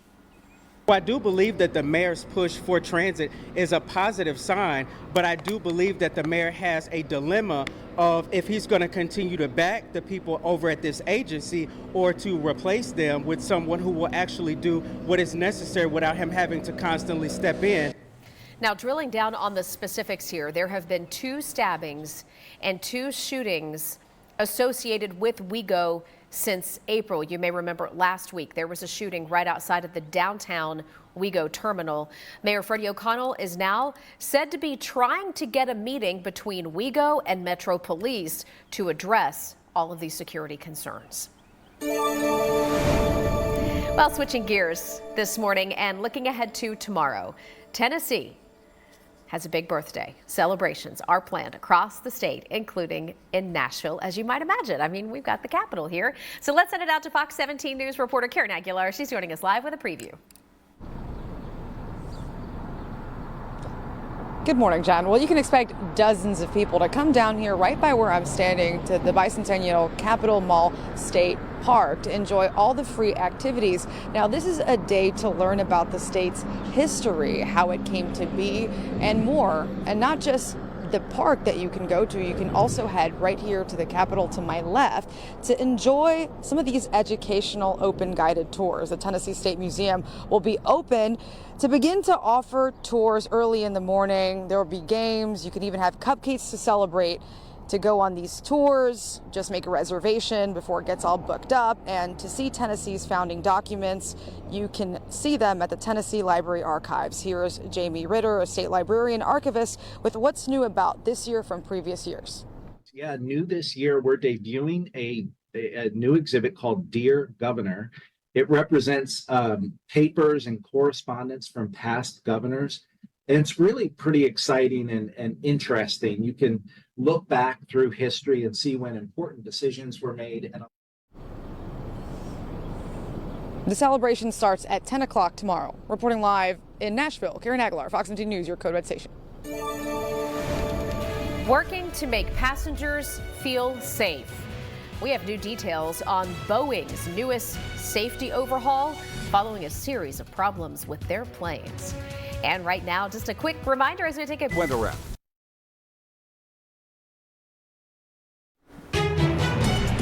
Well, we are code red. This is not going to be for any sort of storms that move in today, though. This is going to be if some of those can develop for tomorrow. I'll show you that here in just a second. Right now, we are dry on the radar. Showers back west of the Mississippi River, though. Showers and thunderstorms, some heavy rain, some severe thunderstorms moving through parts of Texas close to the Houston area. Again, here, not having to deal with any of that right now. We are all calm and quiet early this morning. Temperatures right now, lower 50s to the lower 60s, 52 in Clarksville, 61 in Camden. Still one of the warmer spots over there. We're at 60 degrees right here in Nashville. So overall, not too bad of a start for us this morning. If you have any plans outdoors later on today, I think today's going to be a pretty good day for you. Not expecting really any rain chance through the rest of today. Temperatures, they'll be in the low to mid 80s throughout the afternoon hours, but we do start to increase that chance as we head on into the weekend for more showers and thunderstorms. We might be able to get a couple of stray strong storms on Saturday, strong winds and maybe some hail up to about an inch or so. The main concern with that. Sunday, more scattered showers and thunderstorms, and then we're going to keep that rain chance in the forecast for much of next week as well. Steer clear traffic takes us out to I-65 at the I-24 junction there on the north side. We're doing just fine out there. No big slowdowns there that are happening currently. Things can and will change a little later in the morning, but right now we're doing all right. We'll continue to watch things on the road. Justin, thanks. 541 right now. Boeing is laying out plans to address quality control problems in the wake of January's Alaska Airlines incident. This is where the plug blew out of the plane mid-flight. In a statement following its meeting with the Federal Aviation Administration, Boeing now says they're going to take a look at 4 areas of concern, including employee training and parts defects. In other words, pieces of these planes that don't work. The company says that it based their plan on feedback from employees, plus findings from federal audits, and going forward, the FAA says they're going to do monthly audits of Boeing and meet with company leaders to make sure they are complying. As we continue to follow the fallout from the verdict for former President Trump, we're going to hear from the lawyer for Stormy Daniels, the woman who ended up at the center of the trial. Cash, hurry in. Welcome back to Fox 17 News this morning. Happy Friday. Gorgeous sunrise here on tap as we get into the weekend. Now, we are in a code red weather alert. You'll notice the lights here in the studio are red, and we'll have all of the important information you need to know as we get into the weekend for the chance of some nasty storms to pop up. That coverage in minutes. Plus now, continuing coverage as a jury has found former President Trump guilty of 34 counts of making hush money payments to Stormy Daniels before the 2016 election. This morning, we're hearing from Stormy Daniels' lawyer. Stormy Daniels, the adult film star who was at the center of all this. Speaking with our sister station in Tulsa, Oklahoma, is attorney Clark Brewster, who he feels like Mr. Trump's team did not put up a great defense. Listen. They never really launched a defense on the facts, like the entries weren't made, or I didn't authorize the payments, or I didn't tell Michael Cohen to do what he did. I mean, that was never really launched at all. It was just the system is corrupt, the judge is corrupt, the jurors are corrupt. And I've really never, in my career as a lawyer, I've never witnessed anything like that. Stormy Daniels did spend a couple of days testifying during this trial. During cross-examination, Mr. Trump's legal team accused her of lying for profit. Mr. Trump maintains he never had an affair. Let's come back here closer to home and let you know about something big happening tonight in Nashville. This is the first full moon pickin' party of the season at Percy Warner Park. This is a bluegrass music series that has been a Nashville tradition for 25 years. Brings families and friends together to hear bluegrass under the stars. Tonight's party kicks off at 6 o'clock and goes until 10. Tickets for adults are $30 at the door. I guess you could say the gate or the entry table. Because you're going to be outside under the stars. What a beautiful night it looks like, Brett, for all that. Yeah, it should be a really good night for everything out there. No rain, at least. I think most of it should be staying dry, so pretty good weather for that. Could see a few showers moving into our far western areas late tonight, but overall not expecting much of a rain threat as we head through the rest of tonight. Moving on into tomorrow, though, that's when the rain chance does start to bump up a little bit. We could see some showers and thunderstorms, and a couple of those might try to get a little bit on the strong side for tomorrow. This is not going to be a widespread severe weather sort of event. This is going to be a very low-end severe weather threat for tomorrow. Maybe just a few stray strong thunderstorms that develop later on in the day. So for tomorrow, along and west of Interstate 24, the Storm Prediction Center does have those areas in that level 1 risk for some strong, maybe a severe thunderstorm. The time frame on that is going to be from Saturday afternoon to the evening hours. The main concerns will be the chance for some strong winds, also some hail up to about an inch or so. Not looking like much of a tornado threat, though, for us for tomorrow. So that is some good news right there. Through the afternoon hours, more showers and thunderstorms that will start to develop. We could see some of those showers move in early Saturday morning, but with the help of that daytime heating a little bit later on in the day, in the afternoon and early evening, I think that's when we see that best chance for a few of those storms to maybe try to get a little bit on the strong side. Temperatures later on today, really nice. Low to mid 80s throughout the afternoon, partly cloudy. We're going to stay dry for the rest of today, so if you have any outdoor plans, should be really good for that. Sunday, 84, a 40% chance for scattered showers and thunderstorms, and we'll keep that rain chance around with us off and on through next week. Let's get to your steer clear traffic out there this morning. Let's get started in Rutherford County, I-24 Waldron Road out there. As we watch that drive in from Smyrna and Laverne, we're looking good out in that direction. No big problems so far as you get out there. Let's move over to I-65 at the Fern Avenue overpass. It's just north of downtown, starting to pick up in volume here as you make that drive in from places like Madison, Goodlettsville, Hendersonville, all these folks to the north. Headlights still on. As a lot of these folks have been on the road for some time when the road was still dark out there. On the outbound side, we're looking really nice for you on that side of things. We'll continue to follow it, but no major crashes right now slowing you up. 5:49 right now. Now that the graduation celebrations are winding down, it is time for college graduates to start looking for that first job. And a recent study shows that within 1 year of graduation, more than half of college graduates are what's considered underemployed, meaning they're working a job that doesn't typically require a bachelor's degree. You know, the one they just paid for 4 years. Jen Sullivan talks to a career coach about how to best get into and stay in the workforce. It's the season of celebration as college graduates look to the next chapter, and that means entering the workforce. But landing the job you want can be a challenge. In 22, that graduating class, there were supposedly 2 jobs for every individual.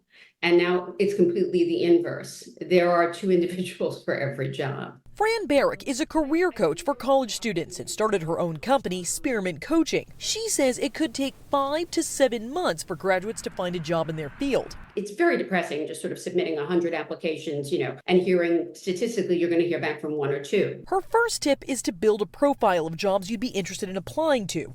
2, research the companies. 3, find jobs by networking, like using your college's career services, contacting alumni, and talking to friends and family. 4, play up your skills. You don't want to be a jack of all trades. You want to be a master of a specific one. Some entry-level jobs require work experience, and if you don't have any, that's okay. On your resume, you can list college sports, clubs and organizations, and don't forget jobs you've held like waitressing and babysitting. That all counts. And those soft skills that you learn, responsibility, integrity, commitment, totally transferable. And while you're waiting until you land the job you want, you can either work part-time or volunteer. For Consumer Watch, I'm Jen Sullivan. The Dow is down, impacting our 401ks. We'll tell you what's happening on Wall Street. Effort and stay safe.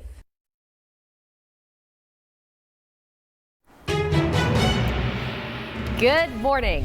Happy Friday. Kind of an interesting live look here. We've got this cloud deck hanging over the sunrise as it comes up there on the east. This is our live camera that's mounted in Metro Center right on top of our station. We can see the Titans bubble off in the distance. That's where the Titans practice over at St. Thomas Sports Park. Monitoring the weather for you, we do have a code red weather alert. It's for tomorrow as we get into the weekend, so we'll detail that for you here in just a couple minutes. Right now, let's talk the Dow, as in Dow Jones and your 401k. Stocks have been on a slide this week. Investors bracing for a new inflation report. Folks from the Stonewall National Monument Visitor Center, interesting group here, trying to come together to ring the closing bell on the New York Stock Exchange yesterday. We had tumbling shares of a business software provider called Salesforce.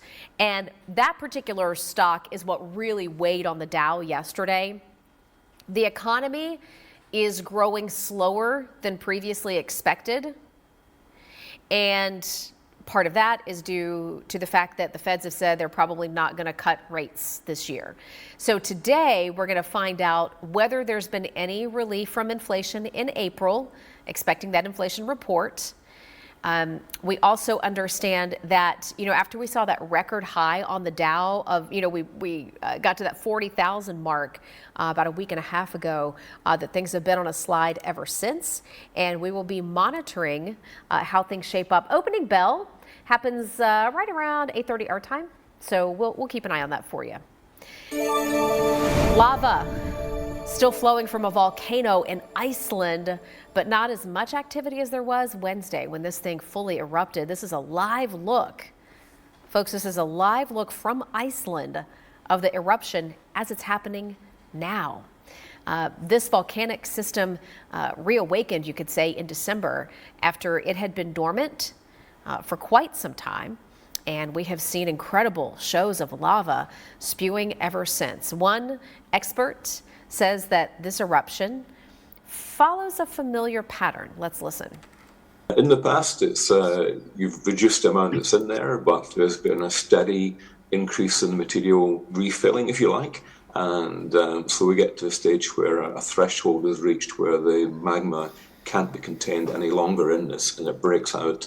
And so far, it's broken 5 times towards the east, where we've actually had 5 eruptions. So there's a nice little pattern developing. It's fascinating to hear a scientist talk about it. Yeah, we got a nice little pattern developing here. Okay, well, thousands of people who live near the volcano don't think it's a great pattern. They've been evacuated, and we're still working to find out when it might be safe for them to go home. And we're not really looking at much active weather across Middle Tennessee or Kentucky right now. Pretty dry to start out this morning. A little bit of cloud cover out there, though, early this morning. Showers and thunderstorms, still quite a bit of those down to the southwest of here. But again, we are all dry right now. As we head on into tomorrow, Interstate 24 and west of that, we could see a few strong storms try to develop during the afternoon hours. I think everything just kind of has to come together just right to get that strong storm development. So it's a low-end threat for tomorrow. Definitely not looking at any sort of widespread severe activity right now. So this is Saturday afternoon through Saturday evening. Some of those storms could try to produce some strong wind gusts, also some hail, about an inch or so. That tornado threat for tomorrow is going to stay very low. I really don't think we're going to have to worry about much of that. Sunday, a few more scattered showers and thunderstorms are possible. Not expecting any sort of strong activity, though, for us on a Sunday. All right, let's get to steer clear traffic at I-24 at Harding Place as you make that drive into town from the Antioch area. Starting to slow down and bunch up as you get towards Antioch from Briley Parkway and all of that. We're looking really, well, good, but slower still as we get closer and closer out there. So heads up in that area. You can try to take Murfreesboro Pike to steer clear, but we're now in the time of the season where you don't have to worry about school zones anymore on some of those secondaries. So that is good news. You can really take some of these pikes without having to worry about the school zone slowing you down. Here are your drive times as we end our 5 o'clock hour here. Franklin at 26 minutes, Murfreesboro 52 minutes, Kingston Springs, good morning out there in the west, 27 minutes on that drive. Hey, real quick, take a look at this. Did you know that there was a Cheez-Its jukebox? Yeah. Well, there is, and it's up for sale. Last week, the company decided to open a limited-time diner in Woodstock, New York. Well, they've shut down the diner, and the jukebox is for sale. It only accepts Cheez-It crackers as a form of payment. That's funny. Listed on eBay right now, and all the proceeds go toward the New York education system. Just clicked over to 6 o'clock. That means our 6 o'clock hour starts right now. You're watching Fox 17 News This Morning, your Code Red station. Good morning. Right now on Fox 17 News this morning, what's next for former President Trump? We have a lot to break down as we go through this next hour. Plus, keeping an eye on a disturbing trend in Nashville involving teenagers and violent crime. How one council member is trying to address the problem. And we're off to a pretty calm and quiet start here across Middle Tennessee and Southern Kentucky early this morning. Not seeing any rain on those cameras, but it is headed our way. I'll show you when it arrives and what it could bring in just a bit.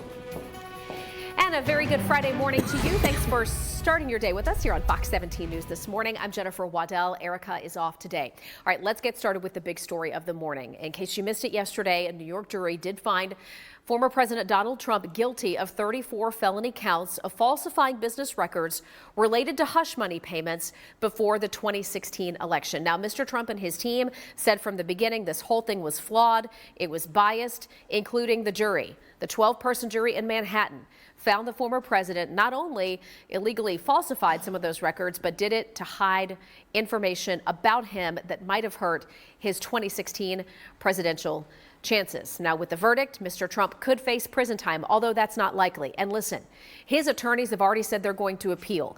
This is going to get wrapped up in the legal system for the long haul. All right, what's interesting, though, is that the judge in the case, who many legal experts, regardless of their political affiliation, many legal experts say this judge should have never been on the bench. He should have recused himself to begin with because he's a Democratic Party donor. Reactions are pouring in from across the country and right here at home. We've been hearing from some of our local lawmakers and what they have to say about the verdict. So let's take a look here now. We have this statement from State Senator Jeff Yarborough, who is a Democrat. And he said, quote, "It says a lot about the good old United States of America that no man is above the law." Republican U.S. Senator Marsha Blackburn said, quote, "Weaponizing the law to target your political opposition is what you'd expect in places like Russia, China, and North Korea, but not America." And State Senate Minority Leader Ramesh Akbari of Memphis says, quote, "This is an interesting time in our history, and how we react determines our future, saying democracy must rise above politics." Now, speaking of politics, ever since this happened yesterday afternoon, there's been a lot of back and forth. The president came out immediately and very calmly said he wasn't mad and that justice will be served on Election Day. We have seen his donor website crash because of the number of people going there to try to donate to his party. And then we've also heard from the White House and President Biden. So we'll be monitoring all those developments and sharing those pieces of information with you live through 9 a.m. Right now at 6:03, we have an update this morning to all of the weather that we had this past weekend. Remember the storms from Sunday? Well, now the National Weather Service confirms 7 tornadoes touched down in southern Kentucky. Yes, we did have some damage here in the mid-state, but we don't have any confirmed tornadoes here. 5 in Clinton County, Kentucky, and Cumberland County, wind speeds reaching up to 110 miles per hour. And Brett, I know that we've got folks even this morning in Robertson County, Tennessee, still cleaning up from a bunch of trees that got blown over in that storm Sunday. Yeah, Jen, like you were saying, the tornado threat or the tornado damage was more so up in southern Kentucky, but we had some very strong winds here across Middle Tennessee. As that line was moving in, the whole thing was severe thunderstorm warning. We had some very strong winds on that Sunday, even in the early Monday morning, too. Right now, radar is pretty calm and quiet. Showers and thunderstorms, though, back to the southwest of here. Those are moving through the Dallas area, moving on into the Houston area right now. That eventually, some of that is going to start to work its way up to us, and we'll see a better chance for some showers and thunderstorms as we head on into tomorrow. Temperatures right now 50s and 60s most areas, low to mid 50s out a little bit further to the east. Columbia at 55, Nashville we're at 61, 59 in Clarksville. It is 62 the current temperature up there in Hopkinsville. So we are code red, and this is why it's a very low end threat for a few strong storms on Saturday, but just wanted to give you that heads up. Along and west of Interstate 24 in that level 1 risk from the Storm Prediction Center, we could see a few of those storms. If they can get going tomorrow, they could produce some strong winds up to about 60-mile-per-hour gusts or so, and some hail up to about 1 inch. The good news, though, not looking at much of a tornado threat as we head on into tomorrow. And then beyond that, a better chance for some scattered showers and thunderstorms off and on for the next several days. Steer clear traffic for you. Let's get you north of town. I-65 at Dickerson Pike. This is on that north side as you make your way towards Trinity Lane and the I-24 junction there. You're looking really nice. No big problems out there. No significant slowdown so far. We'll continue to watch things here for you, give you your latest drive times coming up in a few. Justin, thank you. 6:05 right now. New this morning, we have a teenager charged with murder. Now, this is a 19-year-old named Jemiah Bolton Madison, who police say killed her mom's boyfriend at a Bellevue apartment complex. This happened at the Forest Park Apartments on April 19th, but now we have the official charges. She's being held on a $112,000 bond. Now, this arrest is just the latest in a string of violent crimes police say have been committed by teenagers. New video shared on Scoop Nashville shows a fight among a group of teenagers that led to a deadly shooting at Red Caboose Park. Metro Police say Wednesday night, a 13-year-old boy was killed, his 16-year-old sister now recovering at the hospital, and a 15-year-old is charged in the shooting. Earlier this year, we had a teenager who died in a shootout at a strip mall. The following month, another shooting involving a teen behind an old movie theater. Councilmember Sherry Weiner says she's working with police and the juvenile court system on the issue. And people who investigate crimes, follow true crime, or are otherwise interested in crime are all coming together today in Nashville. CrimeCon kicking off at the Gaylord Opryland, and that's where our Fox 17 photojournalist Kevin Mumphrey is set up live this morning. CrimeCon is a weekend-long event that is dedicated to all things true crime and mystery. Made by the fans, for the fans, CrimeCon has a mission to bring this community together for a weekend where they work on education, advocacy, and they say they have a little fun in the process.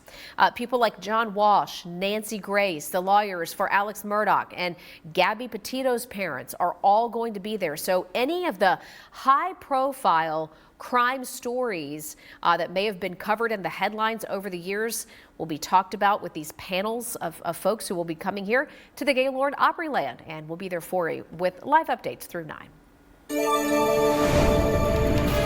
We're talking about the Metro Arts Commission.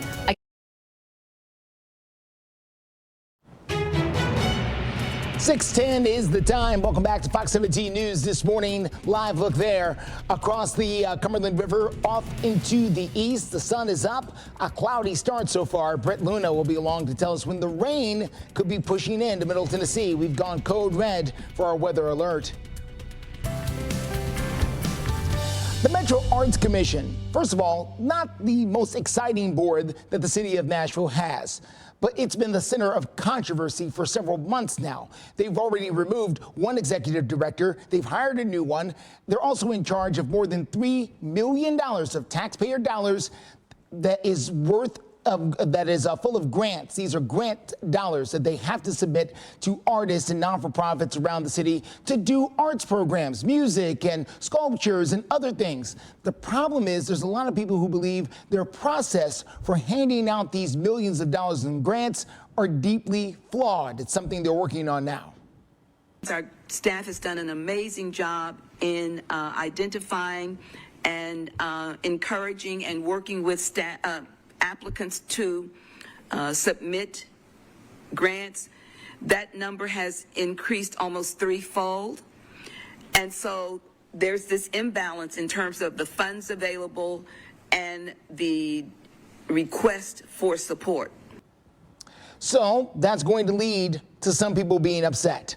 The Arts Commission does have new leadership in place to try and straighten out these systems, but they're already warning there's going to be a lot of people who've applied for grants and have gotten them in the past that may not be getting them in the future. And if they do, they may not be getting as much money as they did in the past. We're going to dive into that coming up here in a few.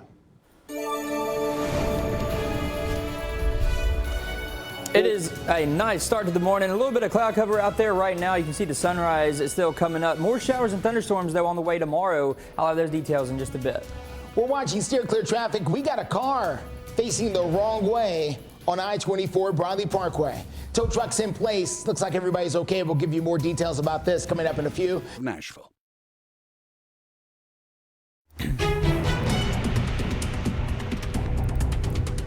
And we're off to a pretty calm and quiet start here across Middle Tennessee and Southern Kentucky this morning. This has been a few days in a row now where we've had good weather, and we're going to carry on that good weather through the rest of today too. And then that chance for rain increases very late tonight into tomorrow. And the reason we're code red is because of this right here. This is a very low end severe weather threat for tomorrow, and it's kind of conditional on how these storms develop. There are some ingredients in place that some of these could get strong if they can get going during the afternoon and evening hours. Because of that, areas along and west of Interstate 24 are in that level 1 risk for severe weather from the Storm Prediction Center. Again, a very low risk for tomorrow, but just wanted to let y'all know about that. Strong winds are going to be one of the main concerns, 60-mile-an-hour wind gusts or so. Also some kind of large hail, up to about an inch or so. The good news, though, really not going to have to worry about too much of a tornado threat, it doesn't look like, for tomorrow. So we could see some of these showers and thunderstorms move in late tonight into our far western areas, and then early tomorrow morning. This is tomorrow morning, 2 o'clock. More showers and thunderstorms possible again in our western counties. I don't think we have to really worry about any of that. But then by the time we get more of that daytime heating, so early afternoon, we could start to see a few of those storms try to get strong through the afternoon hours on into the earlier part of the evening. And then we'll keep that rain chance in place for several days after that. The good news, though, really no severe weather threat, it doesn't look like, as we head on into Sunday. So we'll lose that then. 81 your temperature by noon today, 84 by 5 o'clock, and then your 7-day forecast still keeping a good chance for showers and thunderstorms in place, at least scattered off and on activity through the weekend on throughout much of next week too. Steer clear traffic out there for you. Let's get to Briley Parkway here at Briley Parkway at I-24. This is in the Antioch area, very close to Harding. We do have a crash here involving a pickup truck. Now, this pickup truck that I'm about to point out here, right here, was facing the wrong direction on the shoulder of the road a short time ago. Tow truck was able to get there, grab it, pull it around. They're out there talking about it now a little further. Metro Police along with TDOT. We've had some situations in the past few weeks where we've had wrong way drivers and involved with crashes here. Unsure if this is one of them, but I know we saw with our own eyes here, this car was absolutely facing the wrong way on the interstate a short time ago before authorities got there and were able to tow it around. So they'll be there a few more minutes, some paperwork, shaking hands. You can see the officer handing off the paperwork there to the tow truck driver. This will be out of here coming up in the next few minutes. Drive times also in the green across the midstate right now from Murfreesboro into town. We're looking at just under an hour. We'll continue to watch that for you live and local through 9. Justin, thanks. 6:16 right now, and we take you live to New York City. This is Manhattan, where former President Trump, while in office, worked to reform the criminal justice system in New York. Ironic that system is what he says is crooked and just gave him a guilty verdict. There are many legal experts who say Judge Merchan in this case should have recused himself since he's a Democratic Party donor. So New York City will be the place where former President Trump will have to return for sentencing. That is technically set for July 11th, just 4 days before the Republican National Convention. By the way, the president has said that the verdict is actually going to win him the presidency, saying right after the ruling, addressing the media, quote, the real verdict will be November 5th. President Biden and the White House have responded as well, saying, quote, we respect the rule of law. Back here at home, we got big birthday celebrations underway for Tennessee. 228 years old, and so much going on across the state, but we're going to talk about what's happening right here at home. Fox 17 News reporter Karen Aguilar joining us live at Bicentennial Mall State Park. Good morning. Good morning. Well, the events for this exciting celebration are absolutely free, so that's good to welcome anyone who wants to come on down here and walk right here towards the Bicentennial Capitol Mall State Park to enjoy everything. Now, take a look. There is just so much history there. The celebration starts at 10, where the Tennessee State Museum will be open to offer tours. There'll be games, and you can even have cupcakes to celebrate. There'll also be a reading at the Children's Gallery, and to learn all about the state and how it came to be, you can see Tennessee's founding documents and new exhibits at the Tennessee Library Archives. Here is Jamie Ritter, a state librarian archivist, with what makes tomorrow so unique. This day represents a great collaboration between the State Museum, the state parks, us. The Capitol is going to be open as well. The Capitol is not usually open on Saturdays. So we encourage people to come out and just celebrate Tennessee's birthday, Tennessee's history, and join us for a lot of fun and interactive things taking place. For more information on this big celebration, you can go to the Tennessee State Library and Archives Facebook page or Instagram page. Happy early birthday, Tennessee. Reporting live in Nashville, Karen Aguilar, Fox 17 News, your Code Red station. Karen, thank you so much. 6:19 is the time. In the high cost of homelessness, Fox 17 News is tracking the money. We want to know where $50 million has gone that's designated to address Nashville's homeless crisis. That $50 million funding plan approved by Metro Council is broken down into 4 sections. Here's what we've learned. The first section, we've got $9 million for temporary housing. The second lump is a $25 million sum for low-cost, affordable housing units. In the third group, we have $9 million that's going toward 6 different nonprofits for support services. And then finally, there's $7 million for something called the Low Barrier Housing Collective and competitive grants. The city's Office of Homeless Services says they're pleased with this plan. You gave yourself a B+. So what grade would you give yourself now? We are a solid A, not an A-. We are a solid A as a department. I think there's so many great things that are going on. Now, listen, we have had a chance to talk to a lot of homeowners and business owners in areas that are directly impacted by the homeless crisis, and they would say otherwise. They say these homeless encampments have not truly been cleaned up. They've just moved to other areas. We know that the city's first permanent housing center will be opening soon. They're supposed to have 90 units with 24/7 support. If you want to read the full report, just head to fox17.com. And we want to know what you think. Do you feel like Metro's $50 million is working to help the homeless crisis? And right now, 94% of you say no. 503 votes this morning. If you want to make your voice heard, again, we know that so many of you are impacted by this problem and what many advocates have called a plague on our city. Sound off now. Scan that QR code right there on your screen. You can also go to x.com. Twitter.com still works. You can vote and then leave us a comment. A wildly popular comedian cancels his upcoming shows in Nashville. Did you have tickets to see Matt Rife? We'll tell you what's happening next.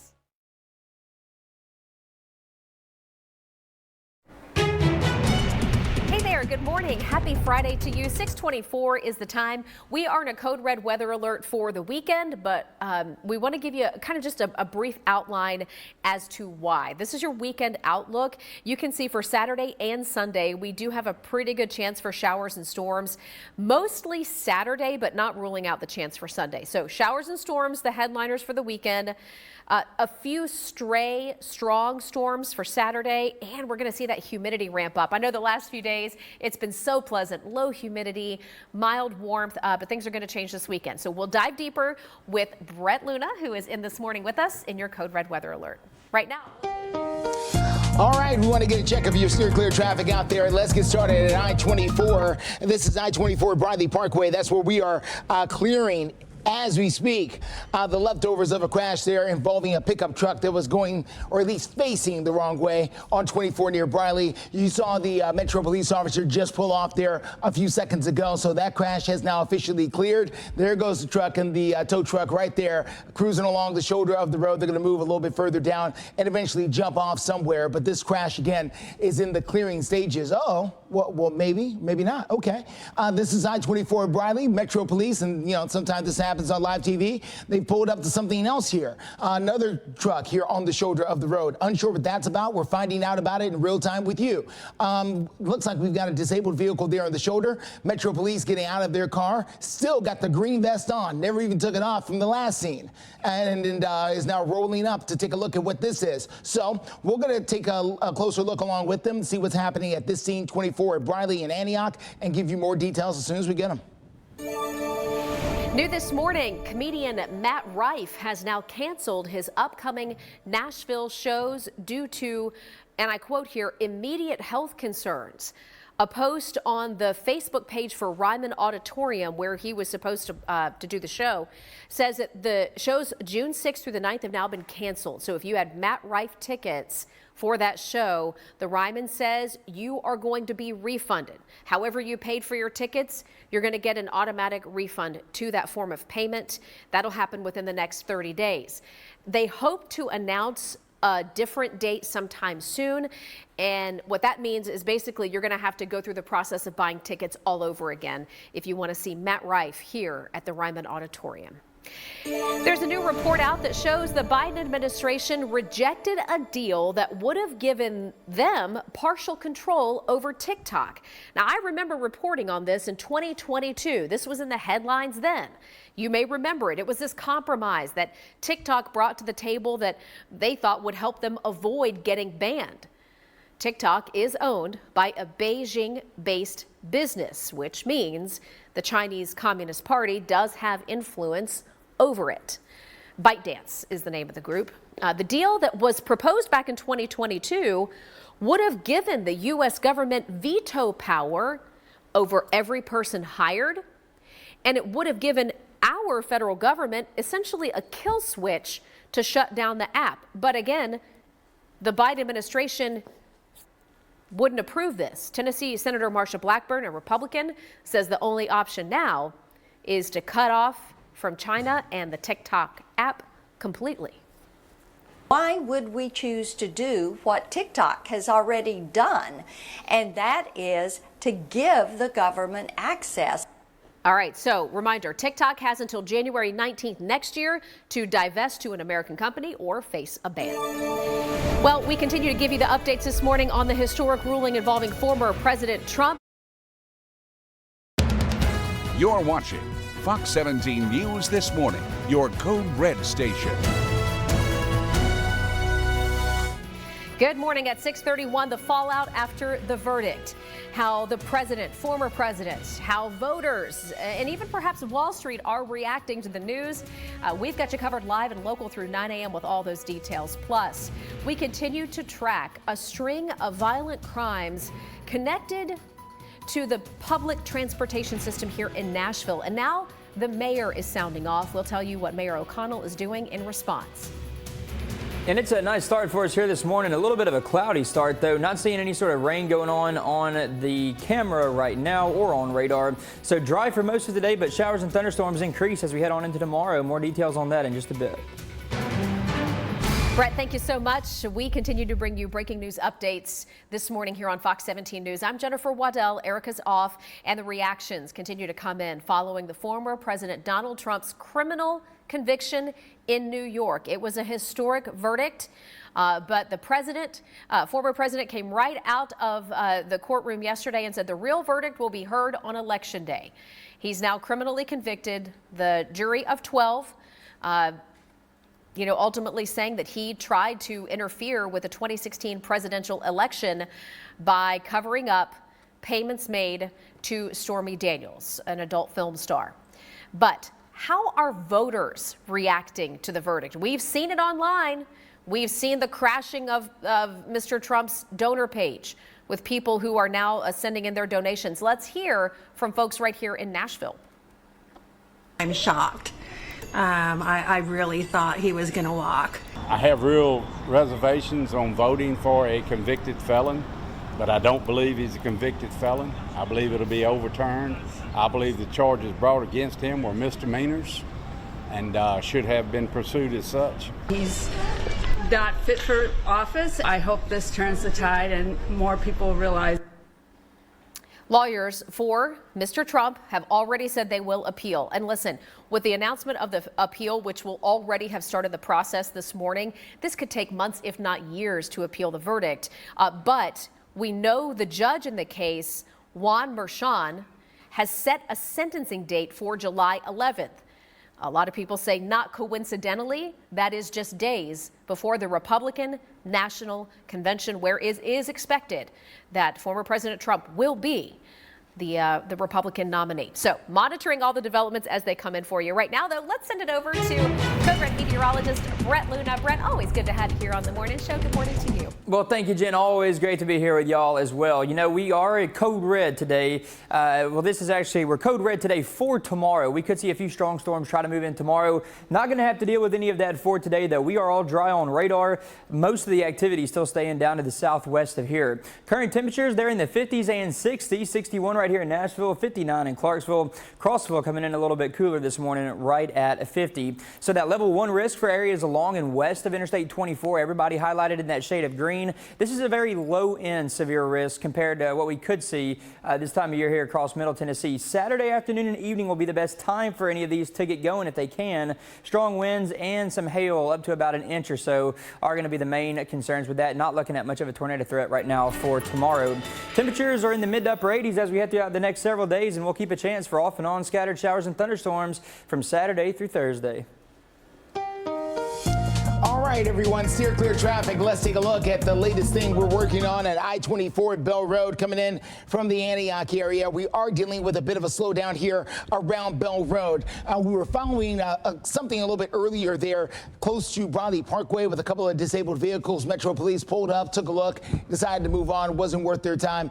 Nobody in deep danger there. So we're continuing to follow the congestion here at this point at 24 Bell Road. People can get by. It's just a crawl. You see, this just crawling by. So many people getting on the road at the same time. What is this doing to your drive time? Well, it's slowed it down to over an hour now coming in from Murfreesboro. 61 minutes right now. Hendersonville still in good shape at 26 minutes. Kingston Springs still looking good. 27 minutes in from the west.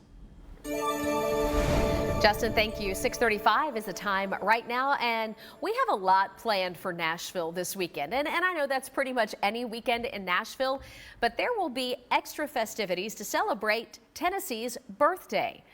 Our Fox 17 News reporter Karen Aguilar tells us all about it from Bicentennial Mall State Park. It's Tennessee's birthday tomorrow, and to celebrate, we are expecting dozens of people to walk right here behind me towards the Bicentennial Capitol Mall State Park to enjoy free activities. And you don't just have to celebrate there. You can also head right here to the Capitol to my left for some open guided tours to learn all about this state and how it came to be. The Tennessee State Museum will be offering some of those tours. At the park, there will be games, and you can even have cupcakes to celebrate. You can also see Tennessee's founding documents and new exhibits at the Tennessee Library Archives. Here's Jamie Ritter, a state librarian and archivist, with what's new about this year from previous years. Yeah, new this year, we're debuting a new exhibit called Dear Governor. It represents papers and correspondence from past governors.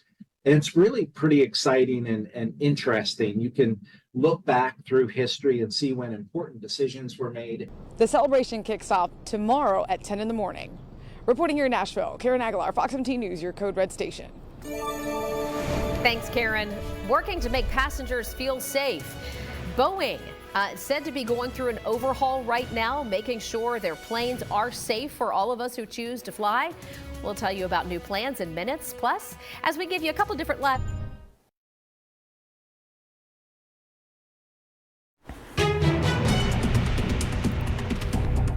It is a calm start for us here across Middle Tennessee and Southern Kentucky this morning. Radar is still pretty active, though, in areas southwest of here. Showers and thunderstorms moving through parts of East Texas. Those are moving through Dallas, headed towards the Houston area right now. Not going to really have to deal with much of a severe weather threat for us for the rest of the day. I think we're going to stay pretty dry, pretty calm, too. Could still see some of those clouds sticking around with us, though. Tomorrow, that'll start to change up a little bit. 50 degrees right now in Crossville, 56 in Cookeville.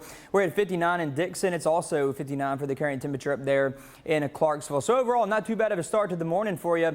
If you have any plans later on this afternoon, still shaping up to be a pretty good day for those too. Low to mid 80s for our temperatures through the afternoon, partly cloudy skies, and we're going to stay dry for most, if not all of today. We could see a few showers, try to move into our western areas later on tonight. And then as we head on into tomorrow, more showers and thunderstorms are going to be possible. A stray strong storm or two can't be ruled out. Saturday afternoon on into the evening hours, the main threats will be the chance for some strong wind gusts around 60 miles per hour and some hail about an inch or so, and then some more scattered showers and thunderstorms possible on Sunday. Steer clear traffic gets us up to the north side. This is going to be I-65 at Trinity Lane up there as you make that drive in. This is normally one of our busier traffic cameras of the day, and we are seeing the increase in people getting out there. What we're not seeing is huge wrecks out there slowing people up. Typical congestion making that drive down from 65 on the north side. So if you don't like what you see here, you can use Ellington Parkway. It's a good way to steer clear. Same can be said for here, 24 Bell Road, also looking pretty good. We're going to continue to watch the roads here for you, give you your latest drive times coming up in just a few. Justin, thank you. We're going to talk about air travel now. Boeing laying out plans to address a lot of concerns over safety, especially after that door plug blew out midair on one of their planes. In a statement following a meeting with the FAA just yesterday, Boeing now says they have a plan that's going to address 4 areas of concern, including employee training and parts defects. So they've got to get employees up to speed and make sure that parts on these planes are working. So they also, by the way, are going to have to go through audits moving forward. The FAA will conduct an audit every month on Boeing planes and then meet weekly with company leaders to make sure they're falling in line with what they're supposed to be doing to keep people safe. The FAA ordered all of this after that plug door on a 737 blew out, as I mentioned, midair on an Alaskan Airlines flight. That was back in January. Inspectors found that panel had missing bolts. At 6:42, right now we continue our coverage this morning on the fallout after the verdict for former President Donald Trump. Stormy Daniels, the person who really was at the center of the rise this morning here in the heart of Music City, USA. Seeing a little cloud deck there forming, though, off on the horizon. Live look from Nissan Stadium. Man, cannot believe in just a few years we're going to have a whole new facility over there. It's going to look a lot different, much like the rest of Nashville. But we'll keep you posted on all things Middle Tennessee and Southern Kentucky and all fronts as we are live through 9. Right now we have continuing coverage, though, of the big story of the morning, and that is the fallout and looking ahead to what's next after the verdict for former President Donald Trump. Now, we know this morning that Stormy Daniels, the adult film star who is at the center of all of this anyways, has a lawyer who's now talked about it. Her lawyer has spoken with our sister station in Tulsa, Oklahoma. You're about to hear from attorney Clark Brewster, who says Mr. Trump's team, in his opinion, didn't really put up much of a defense. They never really launched a defense on the facts, like the entries weren't made, or I didn't authorize the payments, or I didn't tell Michael Cohen to do what he did. I mean, that was never really launched at all. It was just the system is corrupt, the judge is corrupt, the jurors are corrupt. And I've really never, in my career as a lawyer, I've never witnessed anything like that. Stormy Daniels did spend a couple of days testifying during the trial, went into detail about the alleged encounter that she had with the former president. By the way, during cross-examination, Mr. Trump's legal team accused Daniels of lying for profit. And Mr. Trump maintains he never had an affair with Stormy Daniels. So a lot more to come out this morning, including the appeals process that will be underway as we speak, plus the sentencing date that's been set for July 11th. So much more to flesh out live through 9. In the meantime, let's get over to Brett, who's here to give us the forecast. Jen, overall, a pretty calm and quiet day for us as we head through the rest of the day. Not really expecting a whole lot of activity here in Middle Tennessee or Southern Kentucky. Southwest of here, though, moving through parts of Texas right now, moving out of Dallas, headed towards Houston. Showers and thunderstorms going on there right now. Some of those have been strong to severe this morning. The good news, though, for us, not going to have to deal with any of that for today. For tomorrow, that threat does increase a little bit for a few strong storms. This is going to be a low-end severe weather threat for us for tomorrow. All those areas in green that are along and west of Interstate 24 under that level 1 risk from the Storm Prediction Center for some of these storms to get a little bit strong for Saturday afternoon through Saturday evening. I think the main threat will be the chance for some strong winds around 60 miles per hour or so, some hail about the size about an inch or so. And as far as the tornado threat, I think that is going to stay very low for us for tomorrow. Probably not going to really have to deal with any of that. For the rest of the day, though, a few more clouds build in, partly cloudy throughout the day. Showers and thunderstorms should be confined to our very far western counties counties later on tonight. Very early tomorrow morning, this is 2 a.m., more of that building into our western counties. It gets a little bit more widespread as we go through the afternoon hours. This is the noon picture right here. Any of these storms that can get going in the afternoon hours do have the potential to be a little bit on the strong side with the help of that daytime heating, and then we're going to lose that threat later on in the evening hours. Today, though, still a great day for you if you have any outdoor plans. Temperatures should be in the low to mid 80s through this afternoon, and then we'll be talking about mid to upper 80s as we head on in the next week, and also keeping that chance for showers and thunderstorms off and on from Saturday through Thursday. Weather Window, presented by the National Weather Desk. Beauty in the form of this double rainbow was spotted after severe weather rolled through Bel Air, Maryland this week, and this one after showers passed through Summers, Montana Wednesday evening. Also during the week, a time lapse of a stormy horizon near New Bern, North Carolina, and the timing was just right to capture this rainbow in a microburst in Lancaster, Missouri, south of the Iowa border. For more content like this, like the National Weather Desk on Facebook. Let's take a look at your steer clear traffic at I-65 and Highway 96. This is down in the Franklin area. TDOT on the scene right now with a couple of cars there on the shoulder. Franklin police also there dealing with that. You can get by, causing minor delays at best, so not to be too alarmed, though. It will cost you some extra time, though, making that drive in from Williamson County, so heads up on that. We're also following I-24, Hickory Hollow Parkway, coming through the Antioch area. Congestion starting to build, just over an hour coming in right now from Murfreesboro into downtown. All right, Justin, thank you. 6:50 right now. Let's talk sports. MTSU's football team in Nashville last night for their annual Blue Raider Blitz. This is an annual event, and this time led by their brand new head coach, Derek Mason. For those of you who have been in Nashville for a little while, or you follow Vandy football, you'll know that was Derek Mason's old stomping grounds over on West End. Fox 17 Sports Director Jill Jelnick caught up with Derek Mason and has more on his vision for his new program. A new era of MTSU football is underway, and the man leading the charge is right here next to me, head coach Derek Mason. Coach, first of all, thanks so much for joining us, and we have to start with the Blue Raider Blitz because this is a great crowd tonight, and I know you missed this. You took last year off from coaching, and you came back to lead this MTSU program. Why here? Why now? Well, MTSU is close to my heart. I think I graduated from a state school. You know, I'm a state product, and I believe that this place fits me. The people fit me. The opportunity to do something special at a place, man, that has such good bones, it's the right place, right time, right opportunity. You mentioned the good bones, the foundation. This is an MTSU program that has experienced a lot of success in the past, but recently have struggled coming off a year where they finished 4-8 overall. As you start your vision for this program, what are the first steps that you need to take as you start this journey? It's always about foundation and culture.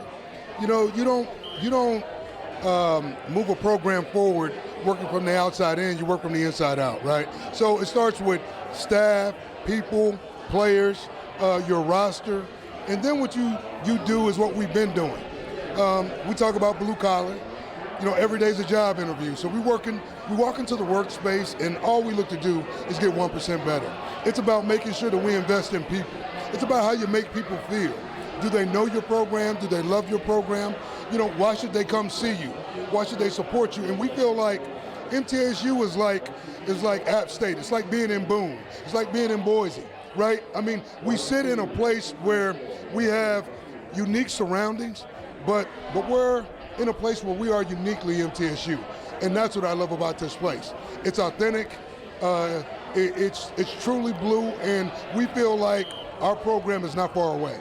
And it's right around the corner. You're about to get started.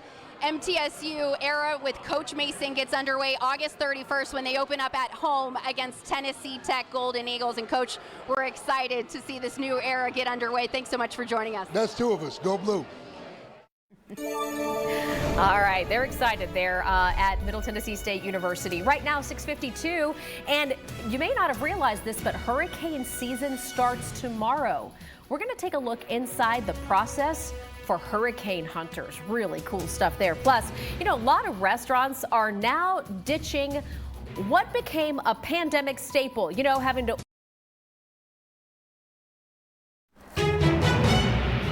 Good morning. Just a few minutes before 7 o'clock. Hope your Friday is off to a great start. Weather-wise, looking good for today. No weather concerns, but we do have a code red weather alert in effect for the weekend. Our code red meteorologist, Brett Luna, is joining us this morning in for Greg. So we'll talk to Brett here in just a couple minutes and get the latest tracks. By the way, we do get new updates in our 7 and 8 o'clock hours. So when we're your only live local news source on the air for you, we'll have those exclusive updates. Speaking of the weather, the first day of the Atlantic hurricane season is tomorrow. And this morning, we're taking a behind-the-scenes look into something you might hear often throughout the season, talking about hurricane hunters. The hurricane hunters started as this was kind of an interesting fact that I learned this morning. The hurricane hunters started as a barroom dare back in 1943. Between two Army Air Corps pilots daring each other to fly through a hurricane. And here we are today. It is now an operation fully funded and widespread that gives us very specific detailed information on these storms so that we can better warn people before they hit land. The hurricane hunters say their information increases the accuracy of storm forecasters by up to 20%, and they continue to work on new ways to get better information. We have new drop zones that are able to stay aloft a little bit longer, collect a little bit more data. We are actively working to test and develop a variety of different drones that will be able to collect information in some of the boundary layers that are unsafe for manned aircraft to actually fly. All right, so the hurricane hunters say their goal is to be able to locate the center of a storm, then sample every quadrant of it. And they say each flight plan depends on the size, the shape, and the movement of the storm. For all you weather nerds out there like me, this stuff is fascinating. I have a question though. Brett, what's up? If you ever had the chance to go. I would love to go. You would go. I would love to. Yeah. I don't know. We'll see if that's in my future or not to ever get to do a little ride along with them, but that'd be a super fun time. And I think they're going to be kind of busy.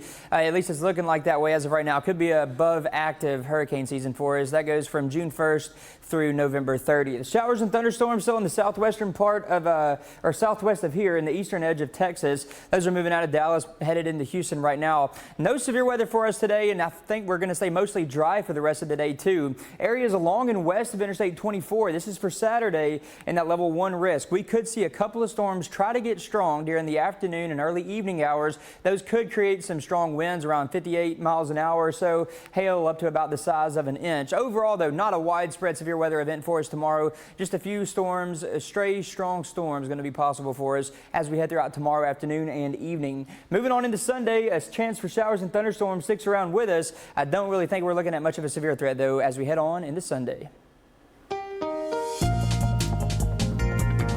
Steer clear traffic right now. A live look from I-65 at Highway 96 in Franklin. Looks like we have police pulling away from what was a car maybe stalled out, broke down, or was involved in a minor crash off to the side there. I-65, again, Highway 96 down in Franklin. Not a major traffic concern at all. And hey, good news for your Friday. No other big major traffic concerns. We are currently crash-free on our interstates. Consumer headlines this morning. Virtual menus at restaurants could be a thing of the past. And I know that is welcome news for a lot of you who are tired of having to pull up a menu on your cell phone. A Wall Street Journal report says many restaurants are finally getting rid of those QR codes following complaints after complaints from customers. Some owners say making menu changes virtually is a lot easier. They don't have to print out new versions of their menus, but customers have argued it is really hard to navigate them on their phones. Sometimes they don't load. If they do load, they don't load well.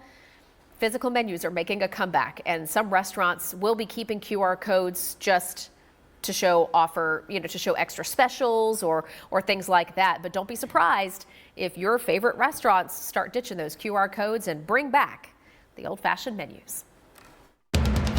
You're watching Fox 17 News This Morning, your Code Red station.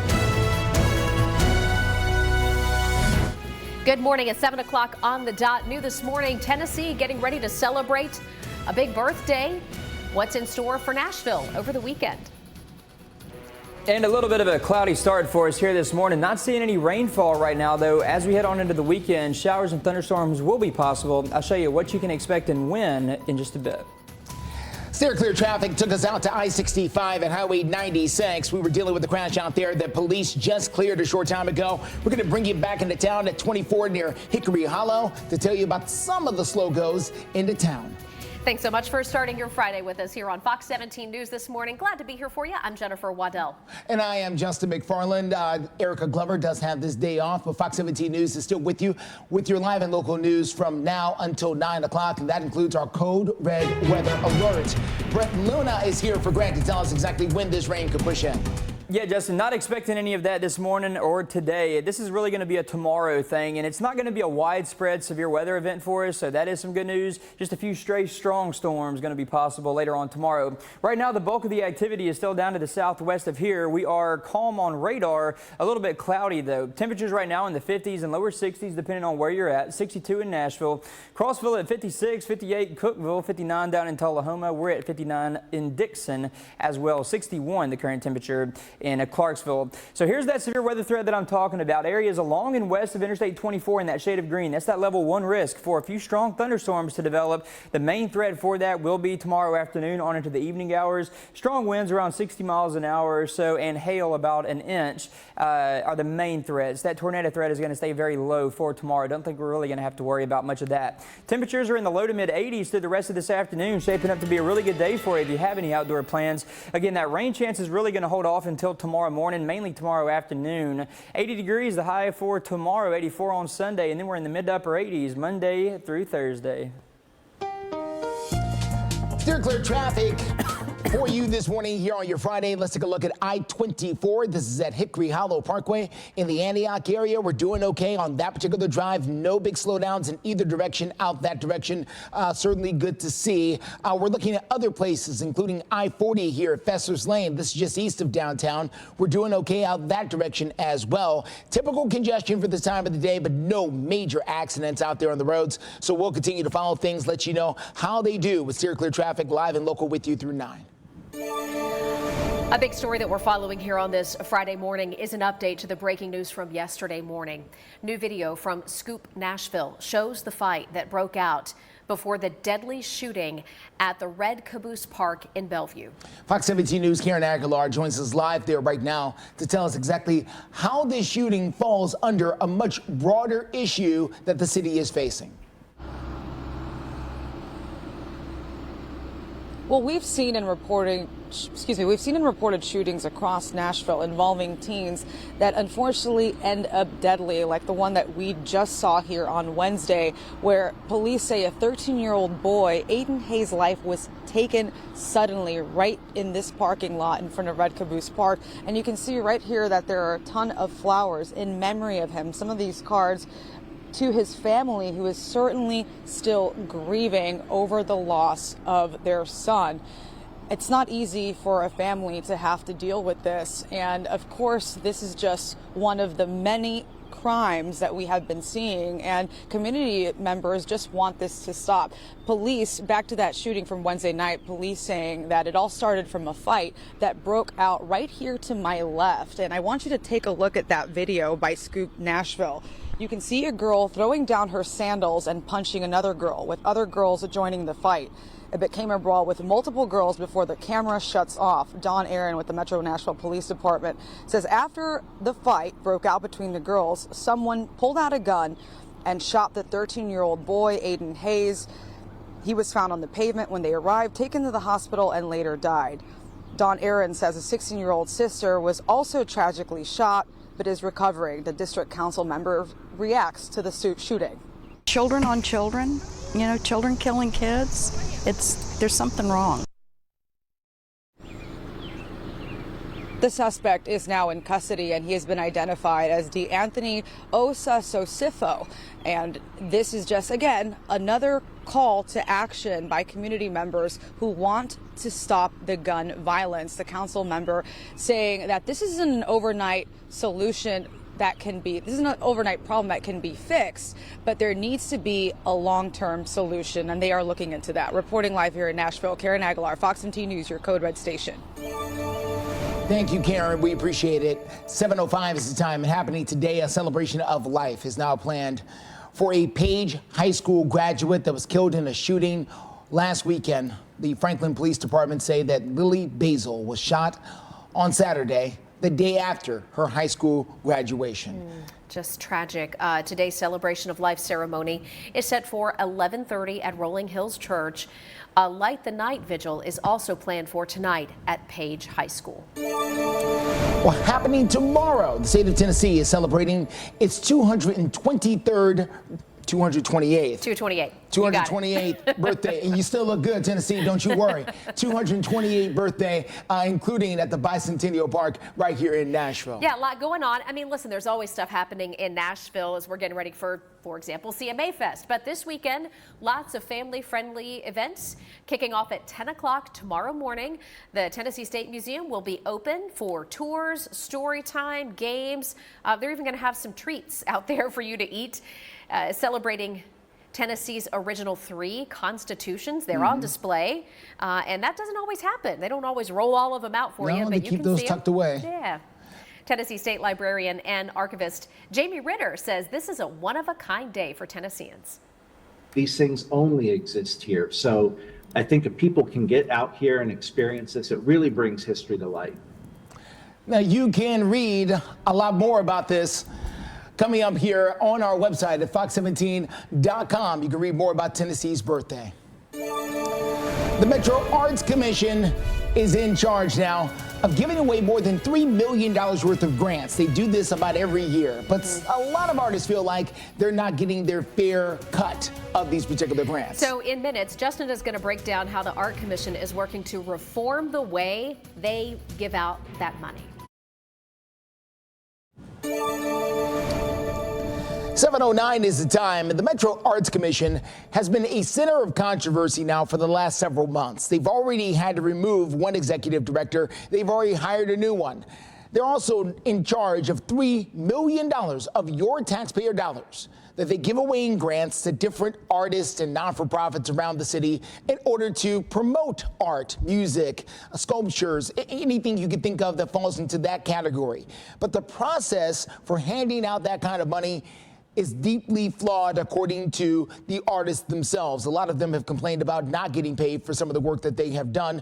Now the Arts Commission is in the middle of reforming that process, and they are warning people it's not going to be the same, and not everybody's going to be happy. To say that there's been a great deal of controversy surrounding Metro Arts over the last many years would be a severe understatement. Having been part of this complex situation since January, I'm grateful we're beginning to find ourselves on a path forward. As the newly minted chair of the Grants and Funding Committee, I'm excited to be able to get underway with the conversations necessary to make best decisions and ultimately effectuate movement in our ability to healthfully execute grants. In all things, we have to keep in mind that there will never be a time when everyone is pleased. There will be those who are not happy with the changes we will be discussing. All right, so be forewarned, okay? The Arts Commission says they've also hired brand new leadership to take a closer look at those grants out there, and they want to be more transparent as well about where that money is going and what that money is going to be used for. We'll continue to follow it, I'm sure, with a lot of other interested parties. Developing right now, we're getting a closer look at the letter sent to the United States Secretary of Homeland Security by a group of Tennessee lawmakers.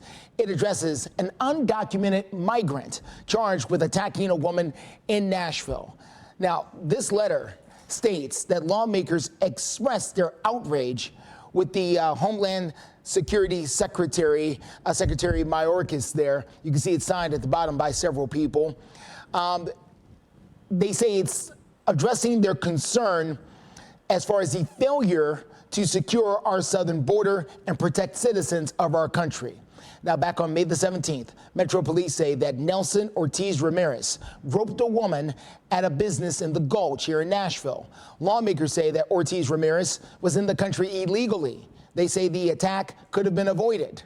The letter was signed by Senator Marshall Blackburn along with 3 members of the House, all from the state of Tennessee. You can read that letter on our website at fox17.com. And it's a nice start for us here this morning. The showers and thunderstorms will start to move in as we head on into tomorrow. I'll show you when they get here and also what you can expect in just a bit. Some of that rain coming down out there. I see it in Texas, Brett, there. Boy. All right, coming up with steer clear traffic, I-65 at Trinity Lane on the north side of town. No rain there, but things starting to get a little congested. Welcome back to Fox 17 News this morning. Time right now is 7:15 and new this morning. Take a look at your screen. Police in Murfreesboro asking for help identifying the man who they say broke into a business earlier this week. They've just released the surveillance video here. Police there in Murfreesboro tell us that the person you see here came inside of A1 Cleaners on Las Casas Pike. Officers say he got away with the entire cash register. Wow. Took all of it. So if you have any information, you can call the detective in charge of this case. We've got that number at the bottom of your screen, and we'll make sure to share this story on our social media pages so you can share it as well. There he goes, just taking the whole thing. And the high cost of homelessness, we are tracking down the $50 million that was designed to try to address Nashville's homeless crisis. Now that $50 million worth of funding approved by the Metro Council is broken down into 4 different sections, okay? The first is $9 million to pay for temporary housing. The second is $25 million for low-cost loans for affordable housing units out there. We've also got $9 million that's supposed to go to 6 different nonprofits so that they can help these people, and then $7 million for something that's called the Low Barrier Housing Collective and competitive grants. That's a lot of the behind-the-scenes work that happens to try to solve the problem. Now, we had a chance to talk with the director of the Homeless Services Division, who says she's happy with the way this is all playing out. You gave yourself a B+. So what grade would you give yourself now? We are a solid A, not an A-. We are a solid A as a department. I think there's so many great things that are going on. Director Calvin also says that the city's very first permanent housing center, the Strobel Center, will be opening very soon. That facility will have 90 units with 24/7 on-site support. You can find the full report on our website at fox17.com. Now, you just heard the director talk about how happy she is with the progress. What about you? How do you feel? Do you think the $50 million worth of investment is working to address the homeless issue here in Nashville? Right now, 94% of you say no. And the response on our Twitter poll right now is in line with the interviews that we've done with homeowners, business owners, and other local leaders who also say they are not satisfied with the way Nashville is handling this. They'll, say they go in and clean up a homeless encampment and it just moves a few hundred yards down the road. So again, the results of the poll currently in line with some of those concerns. If you want to sound off, scan the QR code right there. It'll take you straight to the poll where you can vote and leave a comment.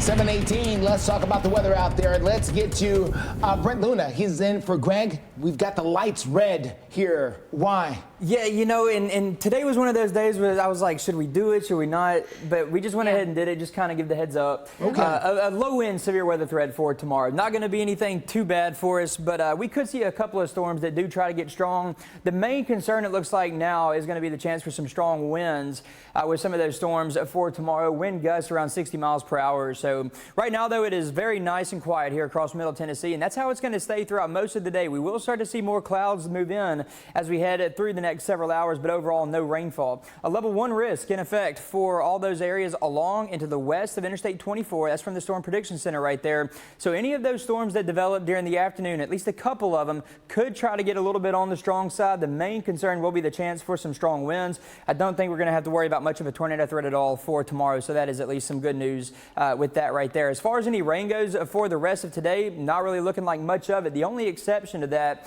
could be for later on tonight in our western areas. We could see some showers move into those spots. That's going to keep on sliding to the east throughout the rest of Saturday morning. So by Saturday around noon, those showers and maybe some thunderstorms closer to Interstate 65. And then that keeps on pushing to the east too. So off and on scattered showers and thunderstorms going to be possible for us as we head through the rest of Saturday. And really, we're going to keep this rain chance around with us for the next several days too. A 40 to 60% chance for showers and storms. Highs go back to the mid and upper 80s next week. Steer clear traffic at 7:19. Let's take a quick look out here and what we're facing at I-24 at Haywood Lane. This is in the Antioch area. As you can see, traffic there moving along pretty well. No major slowdowns there in that particular area. No major slowdowns anywhere right now. We're doing really good on a Friday that's been drama-free for the most part. Typical slowdowns here and there, but nothing that's going to hold you up in a significant way. We'll continue to follow things on the road, let you know whatever else we can find with Steer Clear Traffic live and local through 9. Still to come here on Fox 17 News this morning at our 7 o'clock hour. We'll tell you why November isn't the only important time of the year for turkeys. You know, that reference to Thanksgiving. Yeah. We're talking about a count that's happening right here in Tennessee and how you can take part. Plus a live look this morning from The Rock on Rocky Top. That is where they are getting set. Let's see. Lionel Richie, Earth, Wind, and Fire.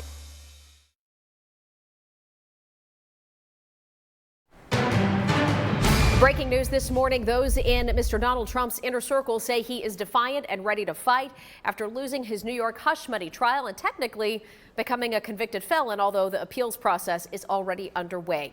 We've learned within the last little bit here, the former president is set to hold a news conference at Trump Tower at 10 o'clock this morning, and we're going to take a live look there right now in Manhattan. All's pretty quiet there, but we know that yesterday that 12-member Manhattan jury found former President Trump guilty on all 34 felony counts. I'm trying to see exactly what's going on here as we've got Manhattan police and some other people here gathering around outside of Trump Tower. Now, the accusation here was that Mr. Trump falsified business records to try to cover up a payment to Stormy Daniels for an alleged affair, something that Mr. Trump argues never happened and that the defense argued was all a lie on the part of Stormy Daniels. So we'll monitor this story and all the breaking news developments here live through 9 a.m. 7:24 is the time. If you spot a turkey in Tennessee this summer, the State Wildlife Resource Agency wants you to tell them all about it, okay? So the agency wants everyone to take part in its Wild Turkey Summer Observation Survey. In other words, they're just trying to get a head count. All right, we're getting a head count on the turkeys. They say the project is going to help them monitor our turkey population and gauge annual productivity. In other words, how is the population multiplying? The survey is open to the public starting tomorrow. If you want to find out how to report and count the turkeys in your neck of the woods, just head to fox17.com. Let's get to Brent Luna. He is taking a look. First of all, he's an avid turkey hunter and expert here. Brent, if you had to I don't know keep about count, expert, but if you had to keep count, how many would you say you've seen just recently around your area? You said two for in sure. Brentwood, yeah, and that's really all I've seen. But it was kind of dirty though, because I just got back from a turkey hunting trip, and then I got two just walking down the side of the road. They right were there. taunting you. I know. Yeah, don't do it. They were taunting you. Don't do it. Not gonna do it. Okay. Showers and thunderstorms are still going on in parts of Texas. That's well to the southwest of us, and we're not really seeing much here in Middle Tennessee or southern Kentucky right now, so it is still pretty dry for us. Tomorrow, though, that is going to change up a little bit. I want to show you this map right here, too. A level 1 risk for some of these strong storms along and mainly west of Interstate 24. This is going to be mainly for tomorrow afternoon into the earlier part of the evening. As it stands right now, I think the main concern is the chance for some strong winds. The good news, that tornado threat for tomorrow looking very low. I don't really think we're going to really have to worry about much of any tornado threat for tomorrow afternoon or into the earlier part of the evening. So just a few stray strong thunderstorms possible. That's why we are code red. Sunday, scattered showers and thunderstorms will be possible too. 84 a high temperature then. No widespread severe weather expected for tomorrow. Again, just a few stray strong storms. Sunday, I don't really think we're even going to get that. Those ingredients are going to get lower for Sunday and Monday. It is going to get humid as we head throughout the weekend and the early next week as well.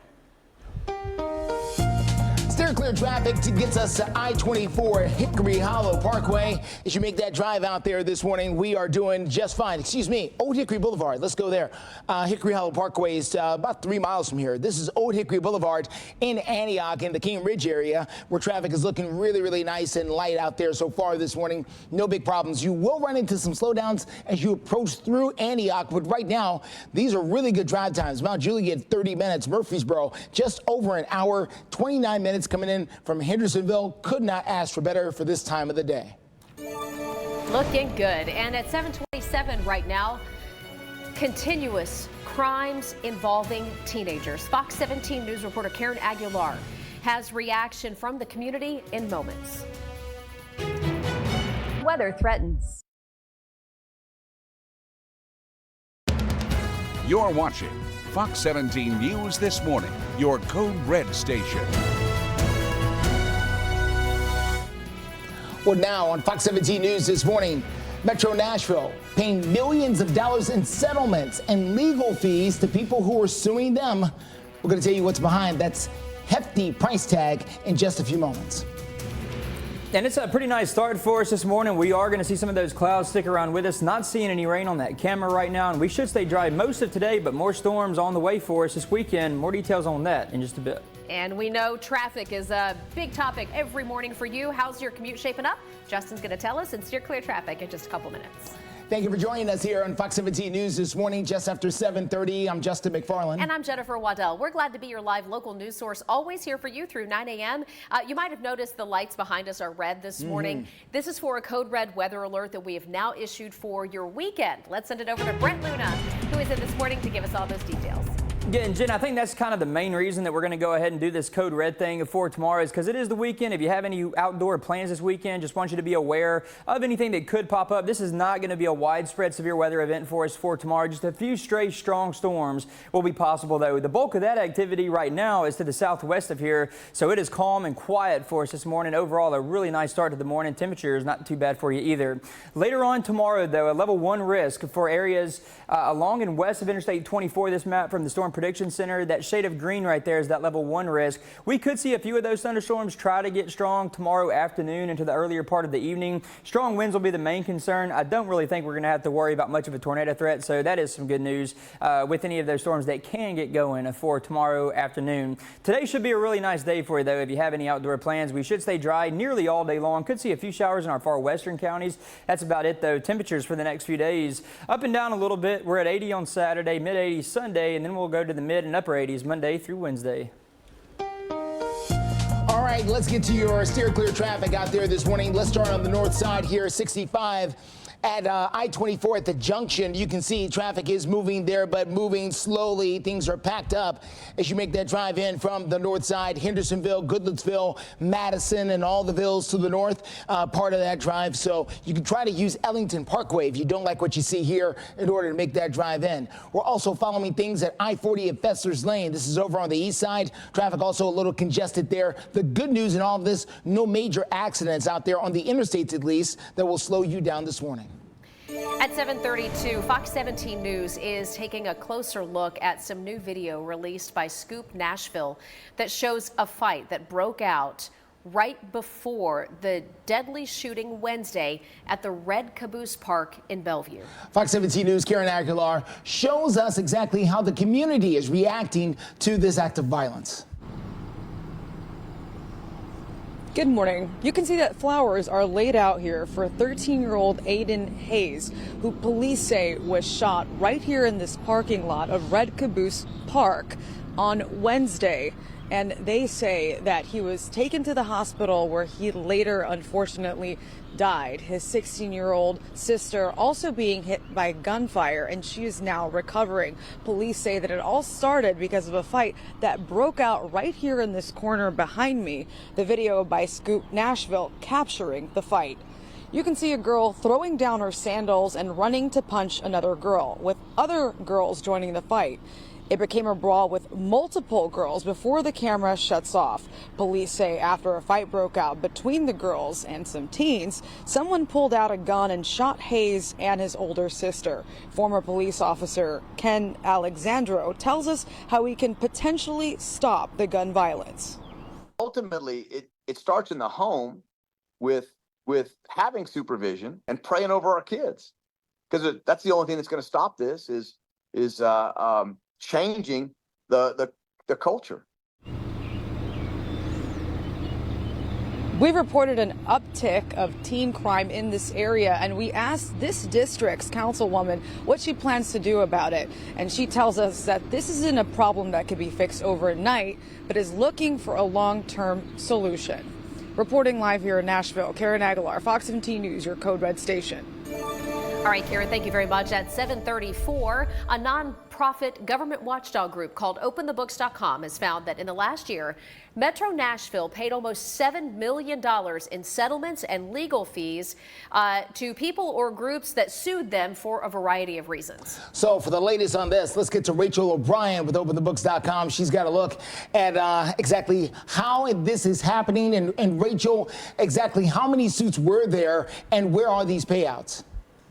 Yeah, so there were about 150 lawsuits that were filed against Metro Nashville, and that includes the school district, the school board, fire department, police, general hospital. And so there were dozens of suits where Metro had to pay a few hundred to a few $1,000s in court fees and other expenses. But in terms of large payouts, Metro had 20 cases where it paid $100,000 or more to people. Half of those payments were for $200,000 or more. So the largest payment was $1.2 million to Paul Shane Garrett. He was wrongfully convicted of a murder in 2000, and so he went to prison. He got that $1.2 million.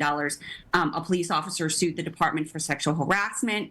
She got a $500,000 settlement. And then there were a few more for about $1 million or $500,000. There were two payouts for wrongful deaths. One was for $250,000 and one was for $150,000. Rachel, when you were putting together the numbers, how does this stack up with other cities? What kind of perspective do we have? Yeah, so this is all of Metro, right? It's all departments. It's not just police. Mm-hmm. So we have Las Vegas Metro Police. We know that just the police department alone, they spent over $16 million for 40 lawsuits. So we're talking about larger payments for fewer suits.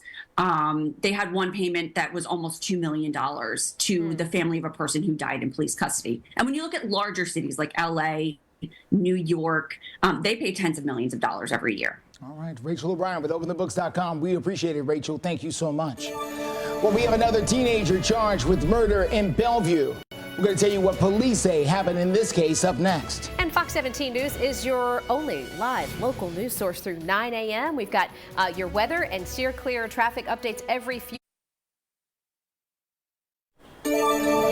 Good morning and welcome back into Fox 17 News this morning at 7:40 right now. If you take a look at your screen, you are going to see a 19-year-old young woman who is now charged with murder. Metro Police confirm this is 19-year-old Jemiah Bolton Madison, who they say killed her mother's boyfriend at a Bellevue apartment complex. It happened at the Forest Park Apartments back on April 19th. We understand the booking has just happened. She is currently being held on a $112,000 bond. 19 years old, another teenager involved with the shooting here in Nashville. Let's get to Brent Luna right now. He's got a look at your weekend forecast. Overall, not too bad of a rest of a day for you. So if you have any outdoor plans, should be a good one for you today. But this weekend, there will be a chance for some showers and thunderstorms. I'll get to all that here in just a second. The bulk of the activity still to the west and south of us. Not really seeing any of that rain across Middle Tennessee or southern Kentucky early this morning. Some showers and storms, though, are headed our way. Temperatures right now are in the 50s and 60s. 56 Clarksville, we're at 60 in Cookeville, 62 the current temperature here in Nashville. It's 59 right now in Columbia, also down in Lewisburg. So overall, not too bad. If you have any plans, again, outdoors today should be a great one for you. Partly cloudy skies, some of those high thin clouds coming in. 81 your temperature by noon, 84 by 2 o'clock, and then by 4 we should be in the mid 80s. Not expecting any bad weather today. For tomorrow, overall, that severe weather threat is going to stay pretty low. No widespread severe thunderstorms expected for us for tomorrow. Could just see a couple of stray strong storms try to develop, though, a little bit later on in the afternoon with the help of some of that daytime heating. The main concerns for tomorrow will be the chance for some strong winds. That tornado threat tomorrow very low. Don't really think we're going to have to worry about much of that. Sunday, 40% chance, scattered showers and thunderstorms. No severe weather threat for us on Sunday. We lose those ingredients. We'll keep the chance for scattered showers and thunderstorms in the forecast from Sunday all the way through at least Thursday as of right now. Steer clear traffic. Let's go to the east side of town. Let's get to I-40 at Fester's Lane there. Should make that push in from the east side of downtown. We're looking pretty good. A little congested there as you make that drive in. You can try to use Elm Hill Pike, perhaps Lebanon Pike if you don't like what you see here. But overall, not a significant problem. This is going to be I-24 Harding Place coming through the Antioch area. You're doing pretty good in this location as well. We were dealing with a car around here that was facing the wrong direction at one point. Police had to come clear that. 99 for a limited time. Hey there, welcome back to Fox 17 News this morning. 7:44, we take you live to the White House this morning as we continue to keep you updated in the breaking news developments after the guilty verdict for former President Donald Trump. Interesting here this morning because leading strategists in both parties, both Democrats and Republicans, believe that Mr. Trump is still well positioned to beat President Joe Biden in the upcoming presidential election, even as Mr. Trump now faces the prospect of a prison sentence and 3 separate criminal cases that are still outstanding. Now, a lot of the legal experts that have been weighing in overnight and this morning have said it's not likely Mr. Trump would serve prison time, but it's not out of the question either. So we continue to monitor all those breaking news developments for you here as part of our coverage live through 9 a.m. Right now, here closer to home in Operation Crime and Justice, we have one man in critical condition after police say another man stabbed him at a WeGo bus stop. Now, this marks the 3rd violent attack as the WeGo locations across the city in just a matter of a few days. Fox 17 News, Peyton Muse, live for us this morning on the north side of town, North Nashville, at a WeGo station. Peyton, what can you tell us? Yeah, Justin and Jen, so 2 stabbings, 1 shooting, all within the last 10 days. Now people are calling for the city to address public transportation safety immediately. Thursday morning, police say 31-year-old Jacob Boswell stabbed 63-year-old Willard Wheaton multiple times at the WeGo bus stop on 12th Avenue South and Edge Hill after a fight broke out. The affidavit says witnesses heard screaming and saw Boswell attacking the homeless man and tried to step in and help. Boswell faces a criminal homicide felony charge. Some of Darius Knight's family works for WeGo and he used to ride public transit. Not so much anymore. Now he advocates for public transit riders and employees. The CEO, the COO, and the safety officer, they need to honestly resign. And I feel that the MTA board needs to step up and start listening because I warned them in April in that board meeting about the safety. They ignored it. Knight says it wasn't until last week when the board seemed to listen. And that's not to say that they're not concerned, but unanimously, I didn't feel that energy from them in April. And I felt like that's what I should have been getting from them in 2022 when I actually brought up the safety concerns of Central then. 30-year-old Derica Scavalli faces attempted murder charges. She's accused of stabbing a WeGo bus driver last week. That same week, convicted felon 19-year-old Dejuan Prime is accused of shooting a 20-year-old after an argument on WeGo's downtown terminal steps. When asked last week about the violence, WeGo CEO Stephen Bland says this is rare. The proximity and time of these 2 extremely serious and disturbing incidents is highly unusual. Certainly it's not reflective of the overall safety of the system. The former bus rider disagrees. We were starting to notice a pattern initially, 3 to 4 days, because unfortunately the CEO and the mayor seem to believe that these are rare occurrences, and they are not.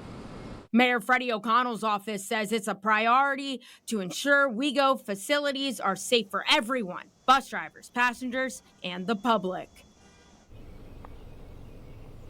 Now, the mayor's office says that they're working with WeGo, with state leaders to make sure that this is not a larger trend that we're seeing. Reporting live in North Nashville, Peyton Muse, Fox 17 News, your Code Red station.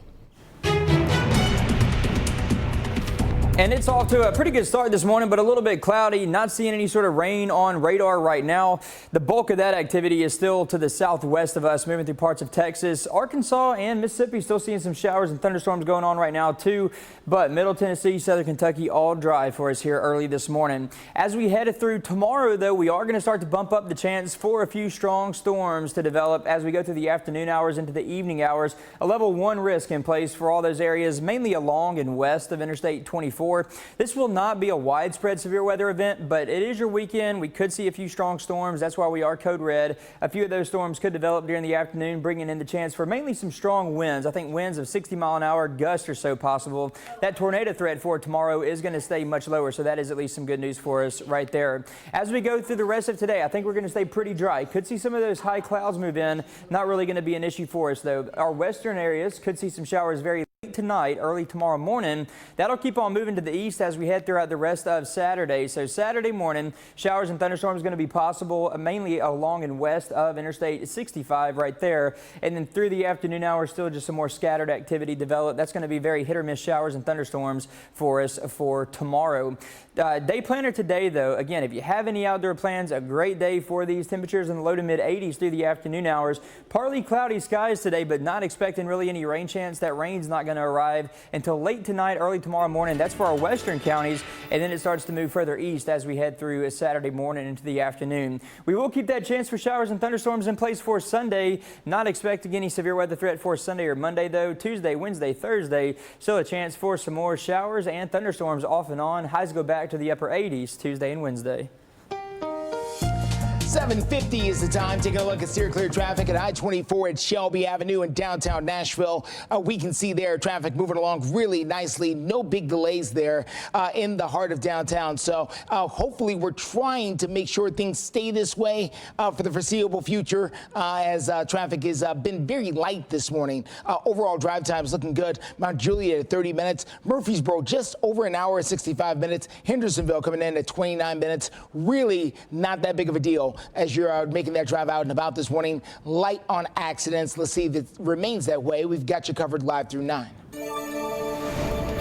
At 7:51 right now, the Budweiser Clydesdales are coming to Nashville. We'll tell you how you can see them in moments. Plus, we've got another look at your traffic and your weather as well as we've gone code red. Brett Luna's got a complete breakdown for you so you can plan your weekend. By the way,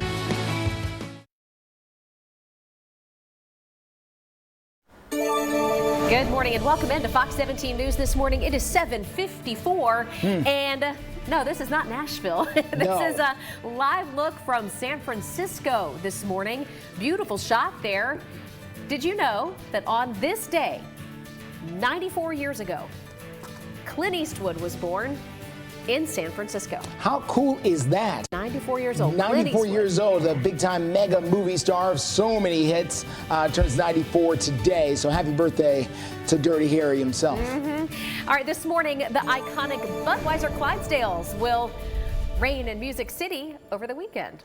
The horses will appear at the Nashville Zoo to celebrate 14 years of partnership with Folds of Honor. That is a non-for-profit organization that provides families of fallen or disabled disabled veterans and families of first responders with scholarships towards education opportunities. Budweiser and the Clydesdales set for a cross-country tour. They will be stopping at other places after the Nashville Zoo. They'll be at the zoo Saturday and Sunday from 11 a.m. to 1 p.m. Well, there is a brand new study by the moving company Pods that says that Tennessee is more and more likely a place that people are moving to in 2024. People want to continue to be here. I mean, we know this. We see it every day. We've seen it for the last decade. Nashville ranking 13th this year with the highest number of move-ins. With the site saying that Tennessee is absolutely in line for another population boom. So many people have been coming here from California, New York, but other states that are real popular right now, Florida and Texas. Okay. The study cites Tennessee's four-season weather. Yeah. I mean, we get all of it. We get it sometimes like in it a or day. not. In one day right, sometimes. Right. The cost of living overall in our state, and listen, we know Nashville's kind of pricey as far as cost of living, but statewide, not too bad. Yeah. The fact that we don't have a state income tax. We do not. And a lot of culture reasons that people say they want to move to our state. And another article from a particular publication called Iron Mountain That is a global data center. It says that Nashville is one of the top spots for business relocation. The site says that Nashville has a business-friendly environment with thriving industries in healthcare, technology, music, and hospitality, and of course, Nashville's vibrant culture. That is what takes the cake yet again as to why people want to come to Nashville. So much we could say about all this. I feel like, but listen, we have seen the trends over the last, especially the last decade. Absolutely. The trends toward more people coming here for all the reasons that we just stated. A couple of things that people might not realize when they move here, though, is how the weather, as you kind of alluded to, can turn on a dime. And the severe weather that we get around here is something that a lot of people are not familiar with. The very old joke about Tennessee is if you don't like the weather, just wait a little while. Let's get to Brent. He's got a look at the forecast here with the case in point as the weather is going to change quite a bit over the next 24 hours or so. Absolutely, Justin. We could see some more active weather move in this weekend. Also, I was born and raised in Tennessee, so it's great to be back here in Tennessee, in Nashville. Just wanted to throw that out there, too. But showers and thunderstorms are going to be possible for us later on this weekend. Right now, not seeing any of that. It is all clear on the radar. But Saturday afternoon into the evening hours, a few of those storms could try to get strong. Saturday, we're looking at areas along and west of Interstate 24 with that better chance. For some of those storms, they could get a little bit on the strong side. As it stands right now, the main concern with any of these storms will be the chance for some strong winds. The good news, though, we are not really going to have to worry about any tornado threat. It doesn't look like as of right now. So good news right there. Just be ready. Some of those storms, if they can get going, could produce some winds about 60 miles per hour or so for those wind gusts. The rest of the weekend, still keeping the chance for showers and thunderstorms in place. Sunday, a 40% chance for scattered showers and thunderstorms on a Sunday, a 40% chance right then. 84 degrees, your high temperature on Sunday. The good news about Sunday, though, not really looking at any severe weather threat for Sunday. Steer clear traffic gets us to the north of town. This is going to be Vietnam Vets. Vietnam Veterans Boulevard at Gallatin Pike in Hendersonville. As you make that drive in from the north side of town, you can see traffic there wide open, looking really nice so far on the drive from up there. We've had a great morning as far as traffic is concerned. No major tie-ups almost anywhere. We are picking up new information about another crash. Let's see if we can see it. I-40 at Fesser's Lane. We're getting reports of a crash very close to here. I think TDOT's trying to find it themselves. So as soon as they do, we'll give you more details. You see them searching around for it. Is that it there on the shoulder? Maybe? All right. We'll give them a chance to find it here. And as soon as they do, we'll let you know with Steer Clear Traffic live through 9. All right, working on that, and want to let you know something happening tonight. It is the first full moon pickin' party of the season over at Percy Warner Park. This has been a Nashville tradition for 25 years, bringing families together to hear good bluegrass music under the stars. They've got food trucks, they've got drinks. Kicks off at 6 o'clock tonight, goes until 10. Adult tickets are $30 at the door. You're watching Fox 17 News This Morning, your Code Red station. Well, now on Fox 17 News This Morning, the state of Tennessee gets ready to celebrate 228 years of statehood. We're going to tell you what's in store for Nashville this weekend. And it's a nice start for us this morning, not having to deal with any rainfall. That is going to change, though, as we head on into the weekend. Scattered showers and storms possible. I'll show you when and what you can expect in just a bit. As Steer Clear Traffic takes us back to the east side, I-40 at Fesser's Lane. So dealing with a possible crash in this area. We're going to tell you what we know so far coming up in a few. Very nice Friday morning weather-wise. Glad to be here for you to get you here for all those updates. I'm Jennifer Waddell, but we do want to remind you we do have that code red weather alert. And I am Justin McFarland, as Erica Glover does have this day off. So does Greg Bobus. That leaves us with, of course, Brett Luna, who is here with a look at your code red weather alert. And yeah, we are code red, but I just want to kind of, I guess, make it a little bit clear. This is not going to be a widespread severe weather event like we had moved through last Sunday. So that is some good news for us. We will see the chance, though, for a couple of storms to try to get strong during the afternoon hours tomorrow. It is the weekend, so just wanted to give everybody a heads up if you have any outdoor plans, especially on Saturday. Right now, the bulk of the activity is still down to the west and south of here, not having to deal with any of that this morning. Temperatures right now, 50s and 60s. Obviously, Murfreesboro, not 77 degrees. 59 in Clarksville, 61 in Cookeville, 59 right now in Dickson, 63. That's the current temperature down there in Columbia. So here's what I'm talking about. The severe weather setup for tomorrow. This is mainly for the afternoon and evening. Areas along and west of Interstate 24 are in that level 1 risk. If any storms can get going in that area, some of them could get strong.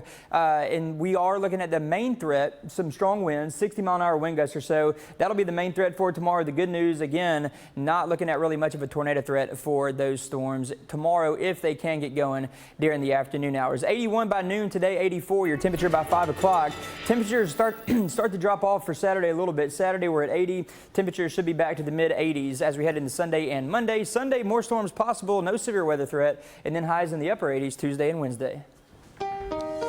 Steer clear traffic at 8:02. Here's a quick look outside as we are dealing with I-40 at Fester's Lane, just east of downtown. You can see for yourself traffic there a little bit at a crawl because of a crash that is on the shoulder of the road. Can't get a great shot of it from here, but we've received confirmation from Metro Police that it is there, and they're working it right there at around exit 212, which is in this area. So we're going to continue to keep a closer eye on that. Other things we're following, 65 at Trinity Lane on the north side, also looking pretty good in that area. We're going to continue to watch things for you live through 9. Impressive. Everybody on their best behavior Seems so. At Trinity Lane. All right, happening today, we have a celebration of life that is planned for the Page High School graduate killed in a shooting this past weekend. Franklin police say Lily Basil was shot last Saturday, the day after her high school graduation. Today's celebration of life ceremony is set for 11:30 a.m. at Rolling Hills Church, and then a light the night vigil is planned for tonight at Page High School. We have got new video from the social media site Scoop Nashville that shows the fight that broke out on Wednesday before that deadly shooting that took place at the Red Caboose Park in Bellevue. And our Fox 17 News reporter Karen Aguilar has been analyzing the video. She's been working to get new information. She joins us live now from Bellevue with the updates. Good morning. Well, the community is certainly mourning the loss of 13-year-old Aiden Hayes, who police say was shot in the parking lot right in front of Red Caboose Park where I'm standing, went to the hospital where he later died. And in his memory, you can see that there are several flowers here laid on the ground and cards to his family, who of course is still grieving his loss. The gunfire, police say, also hurting his 16-year-old sister, who is now recovering. And that video by Scoop Nashville capturing the fight that police say started right there in that corner behind me. Now take a look at your screen so I can explain what you're seeing. You can see a girl throwing down her sandals and punching another girl, with other girls joining the fight. It became a brawl with multiple girls before the camera shuts off. Police say after a fight broke out between the girls, someone pulled out a gun and shot Hayes and his older sister. The district's council member reacts to the shooting. Children on children, you know, children killing kids, there's something wrong. Well, there's a lot of concern from local leaders, but the question is what's being done. So Fox 17 News did ask Weiner if there's a plan to stop the uptick of teen crime in this area and shootings. And she says that this isn't a problem that could be fixed overnight, but is looking for a long-term solution. Reporting right here in Nashville, Karen Aguilar, Fox 17 News, your Code Red station. 8:05 is the time, and happening tomorrow, the state of Tennessee celebrates its 228th birthday. Celebrations are planned across the state, but listen, we're the capital of the state, so you know our celebrations could be bigger than just about anywhere else. That's right. And hey, if you're looking for something fun to do tomorrow with the kids, this would be a great opportunity. Family-friendly events kicking off at 10 o'clock tomorrow morning. You can head to the Tennessee State Museum. They will have tours. They'll be doing story time, have games, and a lot more. Tennessee's original 3 constitutions will be on display, and that hardly ever happens. Tennessee State Librarian and Archivist Jamie Ritter says this is a one-of-a-kind day for Tennesseans. These things only exist here. So I think if people can get out here and experience this, it really brings history to life. Now you can read more about Tennessee's birthday on our website at fox17.com. The Metro Arts Commission is in charge of giving away more than $3 million worth of grants, but not all artists around here feel like they're getting their fair cut of those grants. That's why the Arts Commission is working to reform the way they hand out money. We're going to tell you about some of the new criteria they're putting in place. And a quick reminder for you, maybe you're new to Nashville.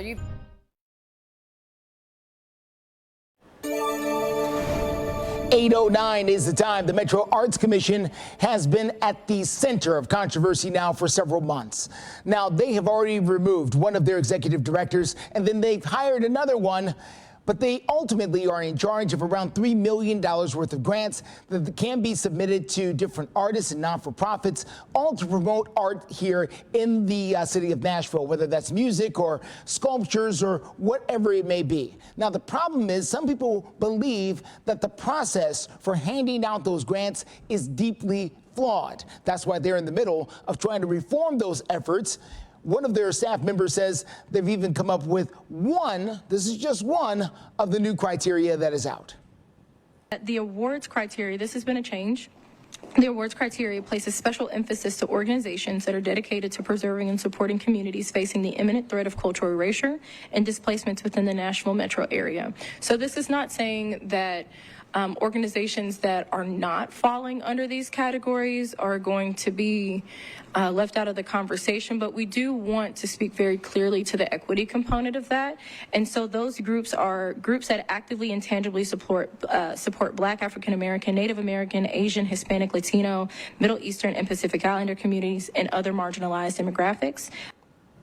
Now, the Arts Commission has also hired brand new leadership to take a closer look at these grants as well. They say they want to be more transparent about where this money goes and who it's going to, and making sure that it manifests itself so people can see what they're paying for. Well, new this morning, a 21-year-old man is in critical condition after we are getting some news about them. Smoky Bar News says that man fell more than 50 feet onto a railroad track in Greenbrier. They say it happened last night around 9:30 near the mouth of the CSX tunnel just off of Highway 41. Now, we're told attempts to lift him off the tracks has failed. So CSX helped load him onto a road rail vehicle to get him to an ambulance. That man's parents tell Smoky Bar News that Greenbrier police officers arrived at the scene within 1 minute of their 911 call. They say he is expected to recover, but it will take a few weeks or even months. Developing right now, we're getting a closer look at the letter that the United States Secretary of Homeland Security received from a group of Tennessee lawmakers. It talks about an undocumented migrant who is charged with attacking a woman in Nashville. Now, we are speaking about this letter right here. In that letter, lawmakers expressed their outrage with the Homeland Security Secretary, saying that he continues to fail to secure the southern border and protect the citizens of our country. On May 17th, Metro Police say that Nelson Ortiz Ramirez groped a woman at a business in the Gulch. Lawmakers say that Ortiz Ramirez was in the country illegally and that the attack could have been avoided. The letter was signed by U.S. Senator Marshall Blackburn, as well as 3 members of the Tennessee delegation to the House of Representatives. If you want to read that full letter for yourself, you can go to our website at fox17.com. And it's a nice start to your morning. A little bit cloudy, but not seeing any rain on that camera right there. We're going to stay dry through the rest of today, but more showers and storms move in by tomorrow. I'll show you the timing and what you can expect after the break. And we have picked up a crash with steer clear traffic. That's I-40 at Spence Lane on the east side of downtown. We'll take you there and tell you what you can do to steer clear. Good morning and welcome back into Fox 17 News this morning. It is 8:15 and joining us live this morning, Tyler Kors. Joining us from I Can See Your Voice. That is a show that you got to see right here on Fox 17 News last night. Tyler is a Nashville songwriter and singer. You were already making waves in Nashville. We're trying. What was this show like? How crazy? It was so crazy because we filmed in 2022, so almost 2 years ago. Wow, what? Yeah, a lot of people don't know that, but because of the writer's strike last year, nothing new could air. So we filmed in 2022, and it finally aired last night. Okay, so the concept here of the show, I can hear your voice, is that this panel of celebrities have to figure out whether it's you singing or not, and you've got $100,000 on the line to win. So there's a contestant trying to win the money, and then there's 6 of us who are either good or bad, and they, along with the celebrity panel, have to figure out, are we good, are we bad, and it's through like a lip sync challenge, interrogation, this whole thing. So Interrogation. Oh yeah, they drill you really hard on that. Now, do you think they found you out? Like what was the result for you in particular? Yeah, no, so I was very grateful. I got to make it to the very end where we got to do our celebrity duet with Maddie and Tay, who are very well known here in Nashville, and we got to sing Fancy by Reba McEntire together. And legendary. Oh, it was so incredible. And like the hardest part was keeping your face like deadpan because you couldn't show emotion because it might give something away. Yeah. How cool. All right, so you did this show. You were on The Voice previously. Yeah. What's next for you here in Nashville? Oh, we have CMA Fest next week, and then we have my Bluebird Cafe debut on June 18th. Ooh. And ultimately, we're just trying to make our way to the Grand Ole Opry. That's one of my biggest goals. I have a feeling you're on your way. I think we're going to see you there. Yeah. People like you always fascinate me because I've been here for so long. I moved here as a child. So, but people who come here 5 years ago, like yourself, with just a song and a dream, and are trying to work your way through the system, I'm so curious. Has it been everything you thought? What has happened to you that you said, boy, I didn't see that coming, or this is harder than I thought, or just a short synopsis here for you being here? I mean, I moved 3 or 4 months right before the global pandemic. So that I wasn't expecting, but you work your way through it and you make connections and you meet amazing people along the way. And that's pretty much the best part about this thing is that the music community here is so strong. It is. And so once you're a part of it, you're a part of it. Oh, I can feel that emotion that you have there connected to it. I can tell you were thinking of some people just now. I can see them going across your mind. So I love it. Congratulations and good luck on your journey here. This is just part of it, okay? By the way, Tyler Kors, he's got Instagram and Facebook, and you can find him at both of those places so that you can listen to his music. And we can't wait to see you at the Opry. You're going to make it. Thank you so much. Right. Congratulations. Thank you. And the weather for us for the rest of today is going to stay pretty calm. We're not going to have to worry about any sort of shower or thunderstorm activity here in Middle Tennessee or Southern Kentucky really for the rest of today. We could see a few showers move into our far western counties later on tonight. That's about it, though. The bulk of this activity is still down to the west and southwest of here. However, tomorrow things are going to start to change up for us a little bit along into the west of Interstate 24. Everybody in that shade of green right there. This is for Saturday, so mainly tomorrow afternoon and tomorrow evening. We could see a couple of storms that try to get strong throughout the afternoon and evening hours, and these could pose a threat for some strong wind gusts around 60 miles an hour. So overall, though, this threat for tomorrow is not going to be a widespread severe weather threat. Just a few of those storms could try to get strong. So if you have any outdoor plans on Saturday, just go ahead and keep an eye out on the weather. That tornado threat, fortunately for us, tomorrow is looking very low. I don't think we have to worry about much of that. So here's the timing on this for the rest of today. Really not expecting much. Some of these high clouds move over. Those aren't going to be an issue for us. Early tomorrow morning, some of those showers move into our western areas. That keeps on sliding to the east throughout the rest of Saturday morning. Saturday afternoon is when some of these could try to get strong with the help of that daytime heating. Scattered activity possible throughout the rest of the afternoon hours, and we'll keep that chance around with us on into Sunday. Not expecting any severe weather threat for Sunday, though. And then Monday, Tuesday, Wednesday, and Thursday, more scattered off and on showers and thunderstorms going to be possible.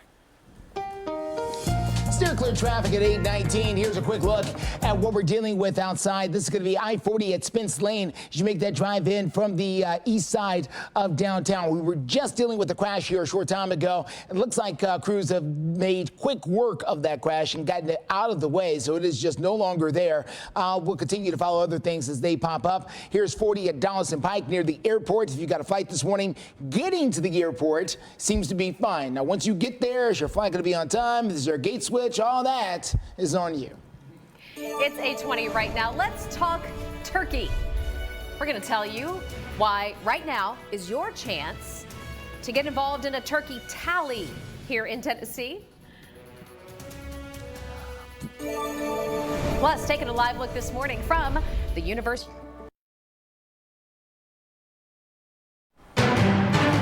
Welcome back to Fox 17 News this morning. Time right now, 8:23. Want to keep you updated on the breaking news, the big story of the morning, as we track reaction to the New York jury finding former President Donald Trump guilty of falsifying business records. We've heard from our local leaders.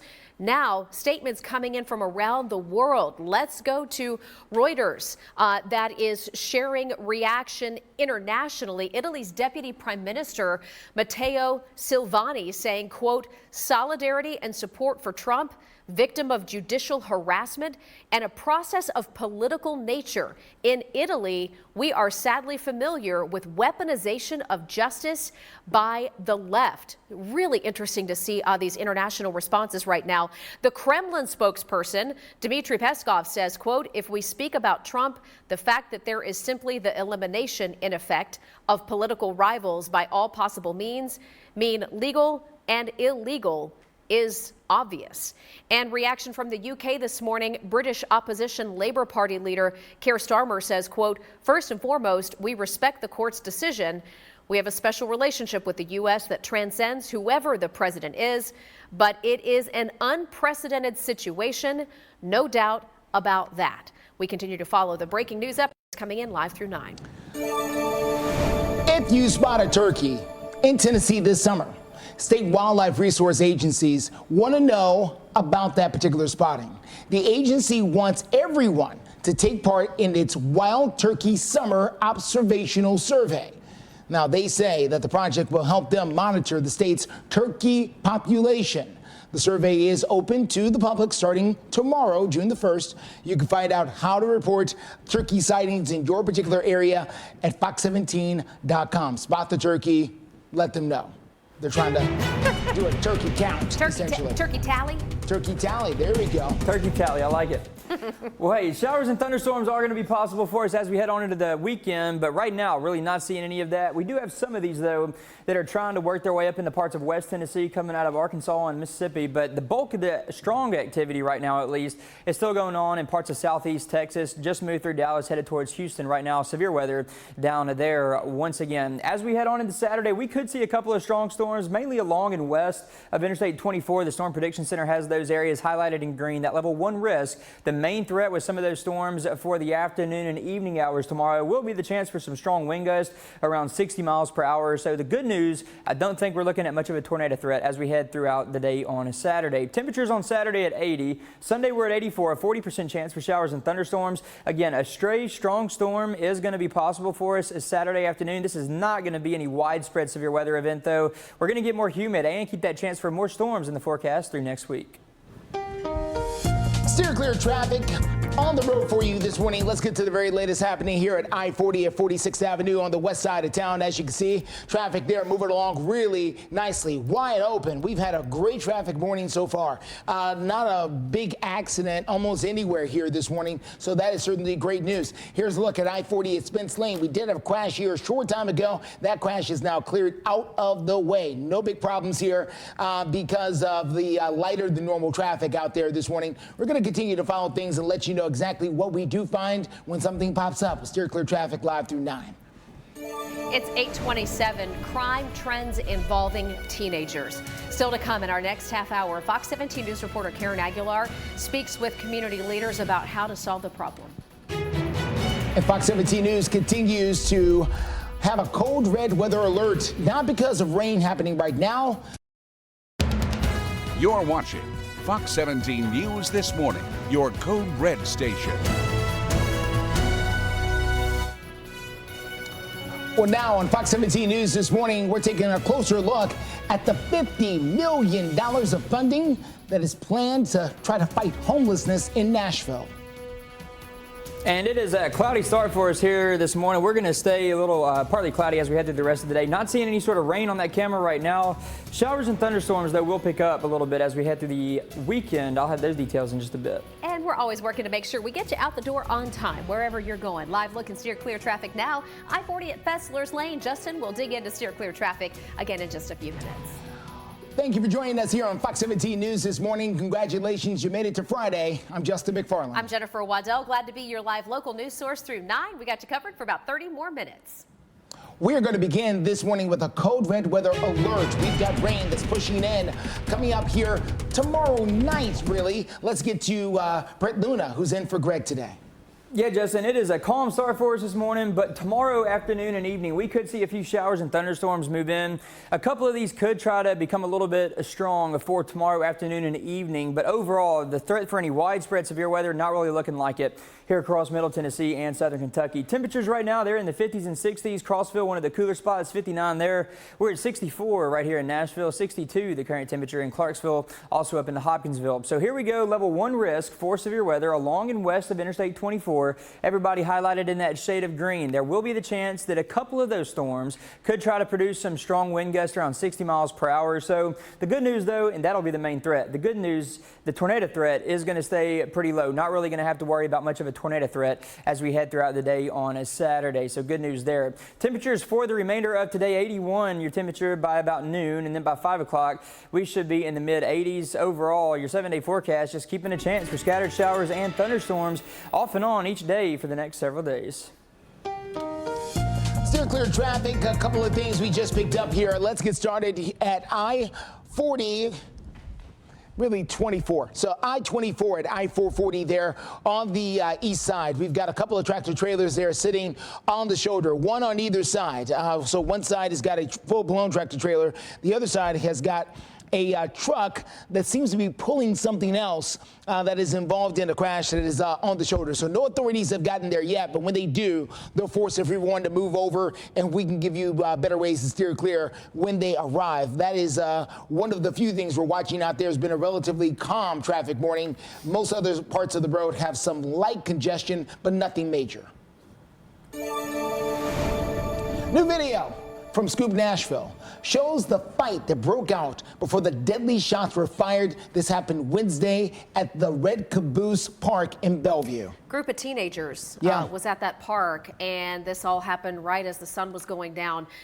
We have one child, a child who has died as a result. Fox 17 News reporter Karen Aguilar joining us live over at Red Caboose Park to share how the community is reacting.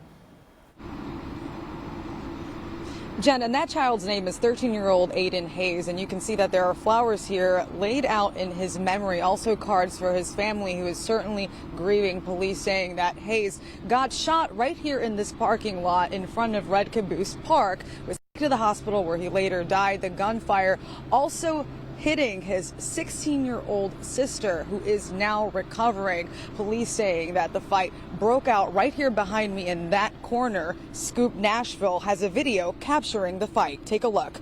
You can see a girl throwing down her sandals and punching another girl, with other girls joining the fight. It became a brawl with multiple girls before the camera shuts off.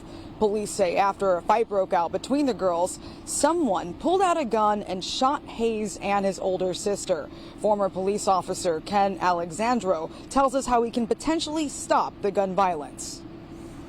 Ultimately, it starts in the home with having supervision and praying over our kids, because that's the only thing that's going to stop this is changing the culture.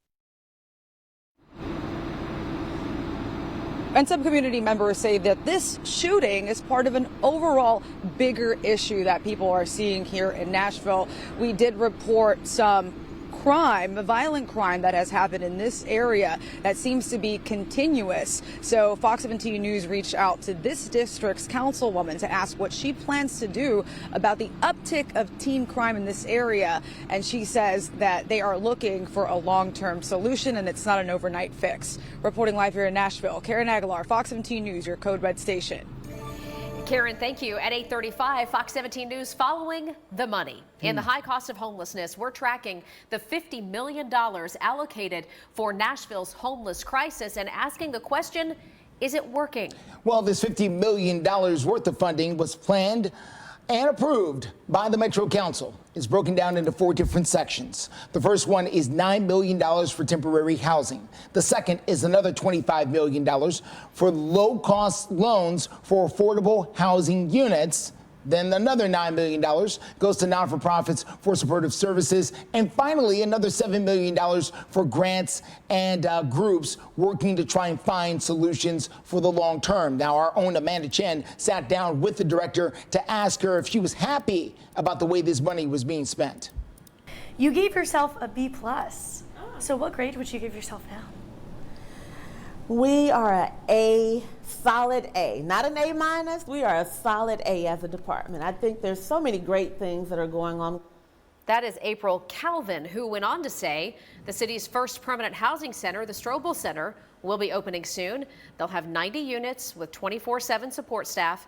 You can read more about that plan at fox17.com. Now, in the meantime, we wanted to know what you think. Do you think that Nashville is doing enough with, for example, that $50 million to cut down on the homeless crisis in Nashville? And right now, 94.2% of you say no.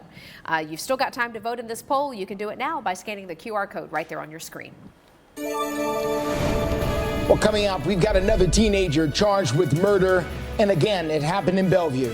We're going to tell you what police say happened in Metro Police say that a 19-year-old named Jemiah Bolton Madison killed her mother's boyfriend. This happened at an apartment complex there in Bellevue. This was the Forest Park Apartments on April 19th when the crime happened. This young woman is currently being held on a $112,000 bond. We'll monitor any new developments that come in on this story over on our website, fox17.com. And we are looking at the chance for some thunderstorms tomorrow. A couple of those could try to get a little bit strong. That's why we are code red. No widespread severe weather threat for us for tomorrow, but it is your weekend, and we could see some of those storms that try to get strong. So went ahead with code red this morning. The bulk of the strong activity is well to the southwest of here. That is moving through Houston right now. They've seen severe weather all morning long down there in parts of southeast Texas. For us, though, it has been totally calm and quiet. Haven't had to deal with really anything too bad today. Temperatures, they're in the 60s for most locations. Clarksville at 59 still, Lebanon at 62, we're at 64 right here in Nashville, 62 in Clarksville. So for tomorrow, there will be a chance for some of those showers and thunderstorms, but for today, not looking at any of that. Partly cloudy skies as we head through the rest of the day. Temperatures through the afternoon hours, those are going to be in the low to mid 80s. So overall, shaping up to be a pretty good rest of today for you if you do have any of those outdoor plans. Once we go into Saturday afternoon, though, if we can get any of those storms to develop, a couple of those storms could try to get strong. Strong winds will be the main threat, 60-mile-an-hour wind gusts or so.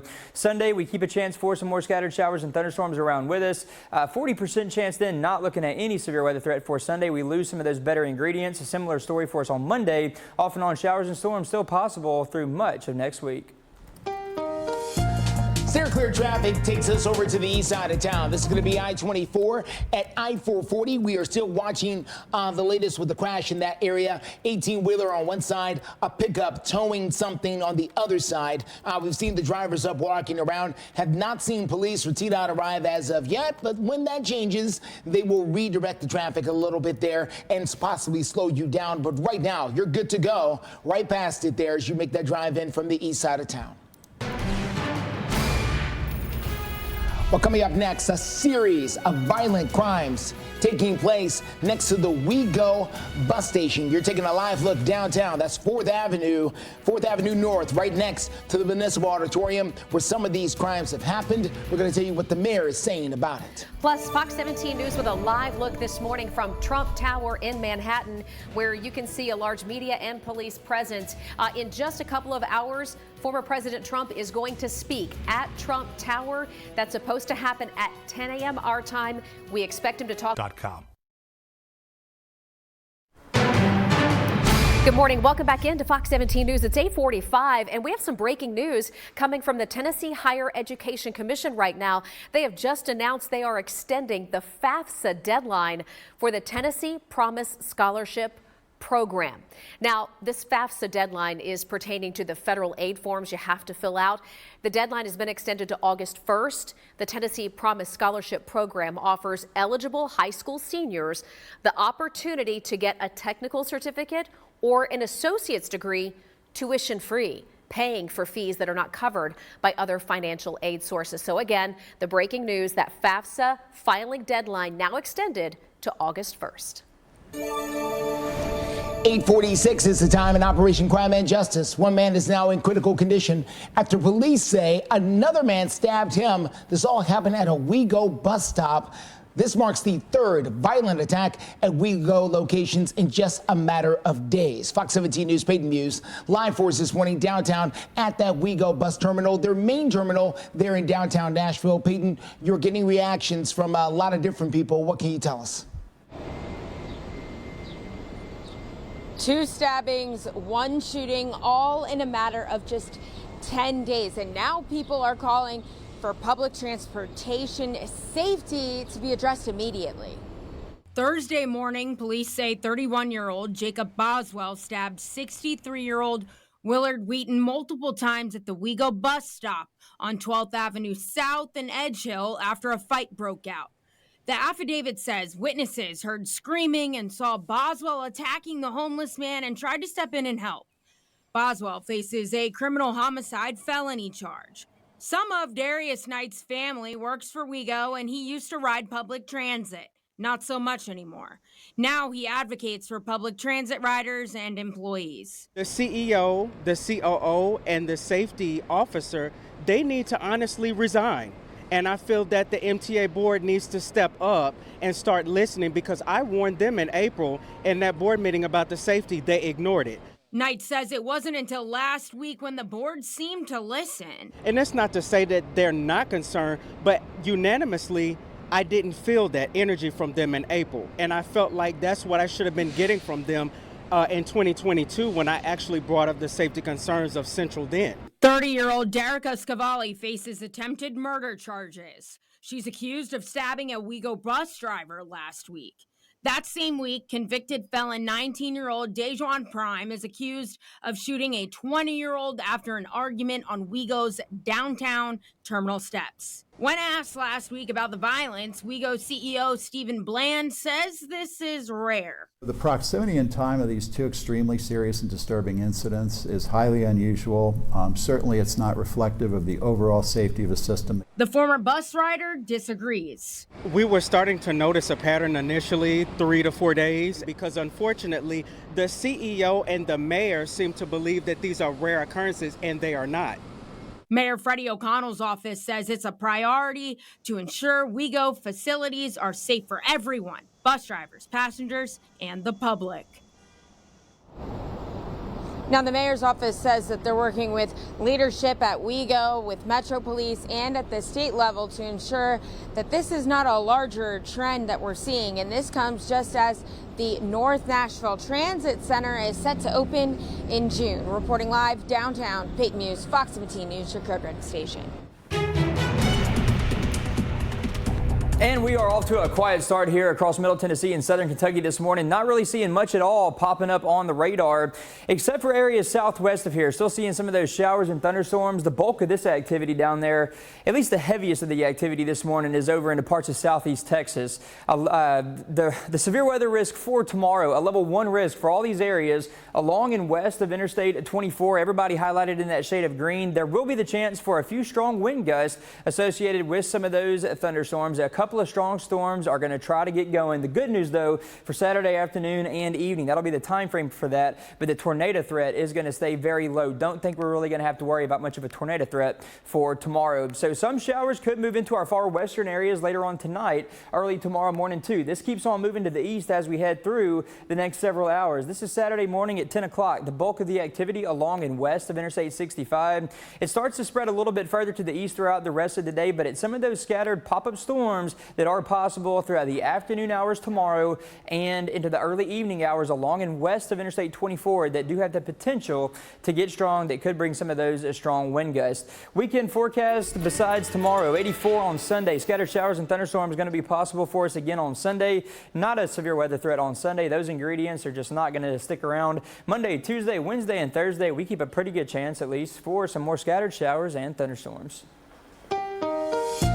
Steer clear traffic. Let's get you out the door this morning at I-24 at I-440. That's just on the east side of downtown. As you can see there, traffic is moving despite the fact we've got a couple of disabled vehicles there on the shoulder. So heads up in that area. If police arrive, they could slow things down by shutting down one lane. If that's the case, you would need to use things like Murfreesboro Pike or perhaps Elm Hill Pike is a good way to steer clear coming in there from the east side. Our overall drive times very calm. 65 minutes coming down from Clarksville, really not all that bad. 53 minutes coming in from Murfreesboro. The surprise for me is the ride in from the north side. 29 minutes coming down from Vietnam Vets to I-65. Not seeing the normal slowdown out there.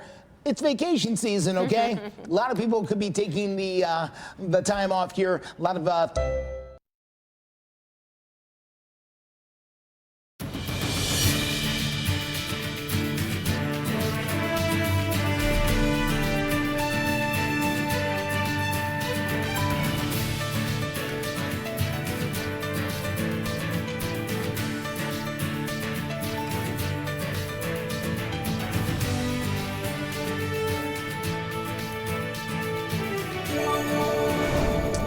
Well, new this morning, a teenager is being charged with murder. Metro police say that 19-year-old Jamea Bolton Madison killed her mother's boyfriend. This happened at an apartment complex there in Bellevue. Took place at the Forest Park Apartments back on April the 19th. She's currently being held on a $112,000 bond. Also new this morning, police in Murfreesboro are asking for your help identifying the person you see right here on your screen. Caught on surveillance video breaking into a business earlier this week on Tuesday. This is from the A1 Cleaners on Las Casas Pike in Murfreesboro. Officers say this person got away with the entire cash register. If you have any information, you can call the detective in charge. That number right there at the bottom of your screen. Right now at 8:55, Brett is here to give us a final look at our extended forecast and that code red weather alert for the weekend. That's right, Jen. Not for today. We are all good today. Mostly dry for the rest of the day, too. Partly cloudy skies, 85 the high this afternoon. Code red is for tomorrow, but this is not going to be any sort of widespread severe weather event for us tomorrow. Just a couple of these storms could try to get strong Saturday afternoon into the earlier part of the evening, bringing in the chance for some strong winds, wind gusts of 60 miles per hour. So high at 8.